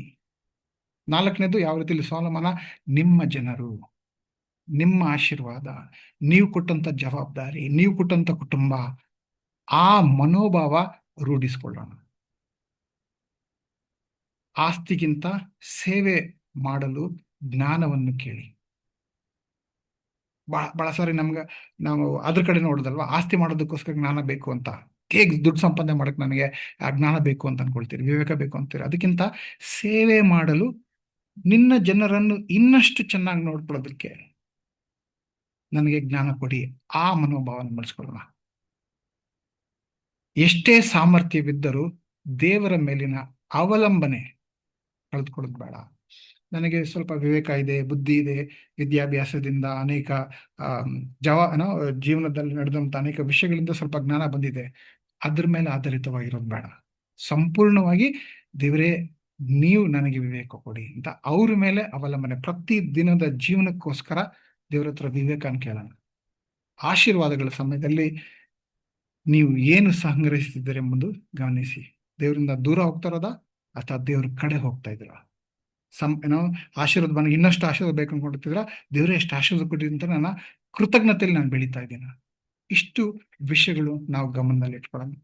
ನಮ್ಗೆಲ್ರೂ ಕೂಡ ಮಹಾ ಅದ್ಭುತವಾದಂಥ ಆಶೀರ್ವಾದ ಅಂತಂದ್ರೆ ಶಿಲುಬೆ. ನಾವೆಲ್ಲ ಪಾಪಿಗಳು. ನಾವು ಮಾಡಿರುವಂಥ ಪಾಪದ ಕಾರಣವಾಗಿ ನಾವು ನರಕಕ್ಕೆ ಹೋಗ್ಬೇಕು. ನರಕದಲ್ಲಿ ಶಾಶ್ವತವಾಗಿ ನರಳಬೇಕು. ಪರಿಹಾರ ಇಲ್ಲ. ಯಾಕಂದ್ರೆ ಅದಕ್ಕೆ ನಾವು ಅರ್ಹರು. ಆದ್ರೆ ದೇವ್ರು ಎಷ್ಟು ಪ್ರೀತಿ ಮಾಡ್ತಾರೆ, ದೇವ್ರು ನಮ್ಗೆಲ್ಲ ಎಷ್ಟು ಕರುಣೆ ತೋರಿಸ್ತಾ ಇದಾರೆ ಅಂತಂದ್ರೆ ಶಿಲ್ಮೆ ಮೇಲೆ ಅದಕ್ಕೆ ಸಾಕ್ಷಿ. ನಮಗೋಸ್ಕರ ಅವ್ರ ಪ್ರಾಣ ತ್ಯಾಗ ಮಾಡ್ತಾರೆ. ಆ ವಿಷಯ ನಾವು ಯಾವತ್ತೂ ಮರೆಯೋದು ಬೇಡ. ಇದಕ್ಕಿಂತ ಬೇರೆ ಆಶೀರ್ವಾದ ಬೇಕಾ? ಸೊ ಈಗ ಕರ್ತರ ಭೋಜನದಲ್ಲಿ ನಾವು ಪಾಲ್ಗೊಳ್ಬೇಕಾದ್ರೆ ಒಂದು, ದೇವ್ರ ಹತ್ರ ಕ್ಷಮೆ ಕೇಳೋಣ. ದೇವ್ರೇ, ಇಲ್ಲಿವರೆಗೂ ನನ್ನ ಆರಾಧನೆಯ ಗುಣಮಟ್ಟ ಎಷ್ಟು ನನ್ನಿಂದ ಅಪೇಕ್ಷಿಸ್ತಿರೋ ಅದ್ರ ಪ್ರಕಾರ ಇರಲಿಲ್ಲ, ಅದಕ್ಕೆ ಕ್ಷಮಿಸಿ, ನನ್ನ ಆರಾಧನೆಯ ಗುಣಮಟ್ಟ ನಾನು ಹೆಚ್ಚಿಸ್ಕೊಳ್ತೀನಿ ಅಂತ ಮನೋಭಾವದಿಂದ ಈ ಒಂದು ಕರ್ತರ ಭೋಜನದಲ್ಲಿ ಪಾಲ್ಗೊಳ್ಳೋಣ. ಅಷ್ಟೇ ಅಲ್ದಿರ ಯಾವ ರೀತಿಲಿ ಸಾಲಮನ್ನ ಏನ್ ಕೇಳಿದ್ನೋ ಅದಕ್ಕಿಂತ ಹೆಚ್ಚು ಆಶೀರ್ವಾದ ಸಾಲಮನ್ಗೆ ಸಿಕ್ತೋ, ಅದೇ ರೀತಿಲಿ ನಮಗೇನ್ ಬೇಕೋ ಅಷ್ಟು ಮಾತ್ರ ಅಲ್ದಿರ ನಾವೇನ್ ಕೇಳ್ಕೊಳ್ತಾ ಇಲ್ವೋ ಅದನ್ನೂ ಆಶೀರ್ವಾದ ಮಾಡುವಂತ ಅವ್ರ ದೇವರು. ಶಿಲುಬೆ ಮೇಲೆ ನಮ್ಗೆ ಪಾಪಗಳಿಗೆ ಕ್ಷಮಾಪಣೆ ಸಿಗ್ತಾ ಇದೆ. ಅದಕ್ಕಿಂತ ಹೆಚ್ಚಾದ ಆಶೀರ್ವಾದ ಇದೆಯಾ? ಅದನ್ನ ಯಾವತ್ತೂ ಮರೀತಾರೆ. ಯಾವಾಗ ಸದಾ ನಾನು ಬಹಳ ಸಾರಿ ದೇವರಿಗೆ ಕೃತಜ್ಞತೆ ಹೇಳ್ತೀನಿ. ಯಾಕಂದ್ರೆ ಅವರು ಯೇಸು ಕ್ರಿಸ್ತರು ಹೇಳೋದ್ರು, ನೀವು ಕರ್ತರ ಭೋಜನದಲ್ಲಿ ನಾನು ನಿಮ್ಗೆ ತೋರಿಸ್ಕೊಡ್ತಾ ಇದ್ದೀನಿ, ಇದನ್ನ ಮುಂದುವರ್ಸ್ಕೊಂಡು ಹೋಗಿ. ಈ ಕರ್ತರ ಭೋಜನ ಅನ್ನೋದು ಯೋಜನೆ ಇರೋದ್ರಿಂದ ಪ್ರತಿ ವಾರ ನಾವು ಶಿಲುಬೆ ಬಗ್ಗೆ ಜ್ಞಾಪಿಸ್ಕೊಂತೀರಿ. ಇಲ್ಲಾಂತಂದ್ರೆ ಶಿಲುಬೆ ಯಾವತ್ತೋ ಆಗೋಗಿರುವಂತ ವಿಷಯ, ಕತೆ ಅದು ಅಂತ ಮರ್ತು ಬಿಡ್ಬೋದು. ಅದ್ರ ಪ್ರಭಾವ ನಾವು ಮರಿಬೋದು. ಆ ರೀತಿ ಮರ್ತು ಬಿಡ್ತೀರಿ. ಆ ಬಲ ಹಿಂದೆ ಅಂತ ಮಾತ್ರ ಇದೆ ಅನ್ನೋದಕ್ಕೋಸ್ಕರನೇ ದೇವರು ಪ್ರತಿ ಭಾನುವಾರ ಕರ್ತರ ಭೋಜನದಲ್ಲಿ ಪಾಲ್ಗೊಳಿಸುವಂತ ಒಂದು ಯೋಜನೆ ಕೊಟ್ಟೋಗಿದ್ದಾರೆ. ಯಾಕೆ? ನಾವು ಶಿಲುಬೆ ಮರಿಬಾರ್ದು. ಶಿಲುಬೆಯಲ್ಲಿರುವಂತಹ ಆ ಶಕ್ತಿ, ಆಳವಾದ ಅರ್ಥ, ದೇವ್ರು ತೋರಿಸಿರುವಂತಹ ಒಂದು ಪ್ರೀತಿ ನಾವು ಯಾವತ್ತೂ ಮರಿಬಾರ್ದು ಅನ್ನೋದಕ್ಕೋಸ್ಕರ ಈ ಯೋಜನೆ ನಮ್ಗೆ ಕೊಟ್ಟಿದ್ದಾರೆ. ಸೊ ಈ ಒಂದು ರೊಟ್ಟಿ ಮತ್ತು ದ್ರಾಕ್ಷಾರಸ ತಗೊಂತಾ ಇರಬೇಕಾದ್ರೆ ಅವರ ಪ್ರೀತಿ ಮತ್ತೆ ಜ್ಞಾಪಿಸ್ಕೊಂಡು ಆ ಕೃತಜ್ಞತಾ ಮನೋಭಾವದಿಂದ ಇವತ್ತು ನಾವು ಈ ವಚನಗಳನ್ನ ಓದಿದ್ರಿ. ಅದರಲ್ಲಿ ಪವಿತ್ರಾತ್ಮರು ನಿಮ್ಗೆ ಏನು ಪಾಠ ಕಲಿಸ್ಕೊಟ್ಟಿದ್ದಾರೆ, ಏನು ತೋರಿಸ್ಕೊಟ್ಟಿದ್ದಾರೋ ಅದನ್ನ ಅಳವಡಿಸ್ಕೊಳ್ತೀನಿ ಅನ್ನೋಂಥ ಮನೋಭಾವದಿಂದ ಈ ಒಂದು ರೊಟ್ಟಿ ಮತ್ತು ದ್ರಾಕ್ಷಾರಸ ತಗೊಳ್ಳೋಣ. ಅದಕ್ಕೋಸ್ಕರ ಪ್ರಾರ್ಥಿಸೋಣ. ಅದ್ಭುತವಾದಂಥ ದೇವರು ಸ್ವಾಮಿ. ಸಾಲೋಮೋನನ ಈ ಒಂದು ಅಧ್ಯಾಯ ನೋಡೋದ ಅಂತಂದ್ರೆ, ಸಾಲೋಮೋನ್ ಯಾರು ಮಾಮೂಲಿ ಮನುಷ್ಯನಾಗಿದ್ರು ಕೂಡ ಅವನ್ ಮಾಡಿರುವಂತ ಆ ವಿಷಯಗಳನ್ನ ನೀವು ಗಮನಿಸಿದ್ರಿ ಸ್ವಾಮಿ. ನೀವು ಯಾವ ರೀತಿಲಿ ಆ ಉತ್ತರ ಕೊಡ್ತಾ ಇದ್ರೋ, ಅವನ ಪ್ರಾರ್ಥನೆ ಆಗ್ಲಿ, ಅವನ ಆರಾಧನೆ ಆಗ್ಲಿ, ಒಂದೊಂದು ವಿಷಯನ ಗಮನಿಸ್ತಾ ಇದ್ರಿ. ಅದೇ ರೀತಿಲಿ ಇವತ್ತು ಕೂಡ ಪ್ರತಿಯೊಂದು ವಿಷಯ ನೀವು ನಮ್ಮನ್ನ ಗಮನಿಸ್ಕೊಂತ ಇದ್ದೀರಿ ಸ್ವಾಮಿ. ಕೋಟ್ಯಾಂತರ ಜನರಲ್ಲಿ ನಾನು ಒಬ್ಬ ಅಂತ ನೀವು ಗುಂಪಿನಲ್ಲಿ ನೋಡ್ಕೊಳ್ತಾರಂತ ವ್ಯಕ್ತಿ ದೇವರಲ್ಲ ಸ್ವಾಮಿ. ಪ್ರತ್ಯೇಕವಾಗಿ ನಮ್ಮ ಮೇಲೆ ಗಮನ ಇಡ್ತಾರಂತ ದೇವರು. ನಾನು ಏನ್ ಮಾಡ್ತಾ ಇದ್ದೀನಿ, ನನ್ನ ಮನೋಭಾವ ಏನು, ನನ್ನ ಜೀವನ ಶೈಲಿ ಏನು, ನನ್ನ ಆಲೋಚನೆಗಳೇನು, ನನ್ನ ಅನಿಸಿಕೆಗಳೇನು, ಪ್ರತಿದಿನ ಏನ್ ಮಾಡ್ತಾ ಇದ್ದೀನಿ, ಎಲ್ಲದರ ಮೇಲೆ ಗಮನ ಇಡ್ತಾರಂತ ದೇವರು ಸ್ವಾಮಿ ನೀವು. ಅದನ್ನೇ ನಾನು ಈ ಒಂದು ವಚನಗಳಲ್ಲಿ ನೋಡ್ತಾ ಇರೋದು. ಎಷ್ಟರ ಮಟ್ಟಿಗೆ ನೀವು ಗಮನ ಸಲ್ಲಿಸ್ತಾ ಇದ್ರಿ. ಸಾಲಮನ್ ಏನ್ ಮಾಡ್ತಾ ಇದ್ದಾನೆ, ಯಾವ ರೀತಿಯಲ್ಲಿ ಆರಾಧನೆ ಮಾಡ್ದ, ಯಾವ ರೀತಿಯಲ್ಲಿ ಪ್ರಾರ್ಥನೆ ಮಾಡ್ದ, ಎಲ್ಲವನ್ನು ಗಮನಿಸಿ ಅವನ ಆರಾಧಕ್ಕೆ ತಕ್ಕನಾಗಿ ನೀವು ಏನ್ ಬೇಕೋ ಕೇಳಿ ಅಂತ ಕೇಳಿದ್ರಿ. ಅವನ ಪ್ರಾರ್ಥನೆಯ ಪದಗಳು ಯಾವ ರೀತಿಯಲ್ಲಿ ಉಪಯೋಗಿಸಿದ್ನೋ ಅದರಿಂದ ಅದ್ರ ಹಿಂದೆ ಇರುವಂತ ಆ ಮನೋಭಾವ ಅರ್ಥ ಮಾಡ್ಕೊಂಡು ಅದ್ರ ಪ್ರಕಾರ ಅವನಿಗೆ ಆಶೀರ್ವಾದ ಮಾಡಿದ್ರಿ. ನಾನು ಅದೇ ರೀತಿಯಲ್ಲಿ ನಾನೇನ್ ಮಾಡ್ತಾ ಇದ್ದೀನಿ, ನನ್ನ ಜೀವನ ಶೈಲಿ ಏನು, ನನ್ನ ಆರಾಧನೆ ಗುಣಮಟ್ಟ ಏನು, ಇದು ಒಂದೊಂದು ನೀವು ಗಮನಿಸ್ತಾ ಇದ್ದೀರಿ ಅನ್ನೋಂಥ ಪಾಠ ನಾನು ಕಲಿಸ್ಕೊಟ್ರಲ್ಲ. ಇನ್ನು ಮೇಲೆ ನನ್ನ ಆರಾಧನೆ ಗುಣಮಟ್ಟ ಹೆಚ್ಚೋದಕ್ಕೆ ನನಗೆ ಸ್ಫೂರ್ತಿ ನೀಡಿ, ಮಾರ್ಗದರ್ಶನ ನೀಡಿ, ಅವಕಾಶ ನೀಡಿ ಅಂತ ಕೇಳ್ಕೊತಾ ಇದ್ದೀನಿ ಸ್ವಾಮಿ. ಇದುವರೆಗೂ ಮಾಡಿರುವಂತ ಎಲ್ಲಾ ತಪ್ಪುಗಳನ್ನ ಕ್ಷಮಿಸಿ, ನಾವು ಮಾಡಿರುವಂತ ಎಲ್ಲಾ ಪಾಪಗಳನ್ನ ಕ್ಷಮಿಸಿ, ಶಿಲ್ವೆ ಮೇಲೆ ನಮಗೋಸ್ಕರ ನೀವು ಮಹಾತ್ಯಾಗ ಮಾಡಿದ್ರಿ ಸ್ವಾಮಿ. ಅದರಲ್ಲಿ ನೀವೆಷ್ಟು ನಮ್ಮನ್ನ ಪ್ರೀತಿ ಮಾಡ್ತೀರಿ ಅನ್ನೋದು ಗುರ್ತಾಗ್ತಾ ಇದೆ ಸ್ವಾಮಿ. ಅದನ್ನ ಯಾವತ್ತೂ ಮರೀದಿರ. ಈ ರೊಟ್ಟಿ ಮತ್ತು ದ್ರಾಕ್ಷರಸ, ಈ ರೊಟ್ಟಿ ನಿಮ್ಮ ದೇಹಕ್ಕೆ ಹೋಲಿಸುತ್ತೆ, ಈ ದ್ರಾಕ್ಷರಸ ನಿಮ್ಮ ರಕ್ತಕ್ಕೆ ಹೋಲಿಸುತ್ತೆ ಸ್ವಾಮಿ. ಆ ರೊಟ್ಟಿ ಮತ್ತು ದ್ರಾಕ್ಷರಸದ ಹಿಂದೆ ನಿಮ್ಮ ಪ್ರೀತಿ, ಷರತ್ತಿಲ್ಲದ ಪ್ರೀತಿ ಇದೆ ಸ್ವಾಮಿ. ಅದನ್ನ ಯಾವತ್ತು ಮರೀದಿರ. ಸದಾ ಕೃತಜ್ಞತಾ ಮನೋಭಾವ ನಮ್ಮಲ್ಲಿ ತುಂಬಿಕೊಬೇಕು. ಆ ಮನಸ್ಸು ನಮ್ಗೆ ಕೊಡಿ. ಬಹಳ ಸಾರಿ ಆ ರೀತಿಲಿ ಇಲ್ಲ, ಅದಕ್ಕೋಸ್ಕರ ನಮ್ಮನ್ನ ಕ್ಷಮಿಸಿ ಪಾಪಿಗಳು ಸ್ವಾಮಿ. ಇವತ್ತು ಕೂಡ ಆ ಕಳೆದು ಹೋದ ಮಗ ವಾಪಸ್ ಬಂದಾಗ ತೆರೆದ ಬಾಹುಗಳಿಂದ ಆ ಮಗನನ್ನ ಆಹ್ವಾನ ಮಾಡ್ಕೊಂಡ್ರು, ಒಂದು ಪ್ರಶ್ನೆ ಕೇಳಿದಿರ, ಅಷ್ಟು ಪ್ರೀತಿ ತೋರಿಸಿದ್ರು. ಅದೇ ಪ್ರೀತಿ ಇವತ್ತು ನಮಗೆ ನೀವು ಕೊಡ್ತಾ ಇದ್ದೀರಿ ಸ್ವಾಮಿ. ಆ ಆಶೀರ್ವಾದ ಇವತ್ತು ನಮ್ಗಿದೆ ಸ್ವಾಮಿ. ಏನ್ ಬೇಕಾದ್ರು ಕೇಳಿ, ನಾನು ನಿಮಗೆ ಕೊಡ್ತೀನಿ ಅಂತ ನಿಮ್ಮ ವಚನ ಹೇಳ್ತಾ ಇದೆ ಸ್ವಾಮಿ. ಆ ಧೈರ್ಯದಿಂದ ನಿಮ್ಮ ಹತ್ರ ಬಂದು ಬೇಡ್ಕೊಂತ ಇದ್ದೀನಿ. ನಮ್ಮ ಪ್ರತಿಯೊಬ್ಬರ ಜೀವನದ ಗುಣಮಟ್ಟ ಬದಲಾವಣೆ ಮಾಡಿಸಿ, ದಾರಿ ತೋರಿಸಿ ಸ್ವಾಮಿ. ಕುರುಡ್ರು ಸ್ವಾಮಿ, ಕಿವುಡ್ರು ಸ್ವಾಮಿ,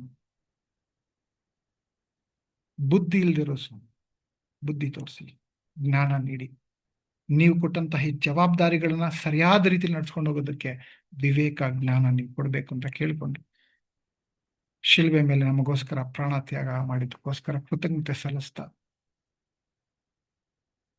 ಆ ಮಹಾತ್ಯಾಗ ಮಾಡುವಂತ ಯೇಸುವಿನ ನಾಮದಲ್ಲಿ ಈ ಪ್ರಾರ್ಥನೆ ಮಾಡ್ತಾ ಇದ್ದೀವಿ. ಆಮೇನ್.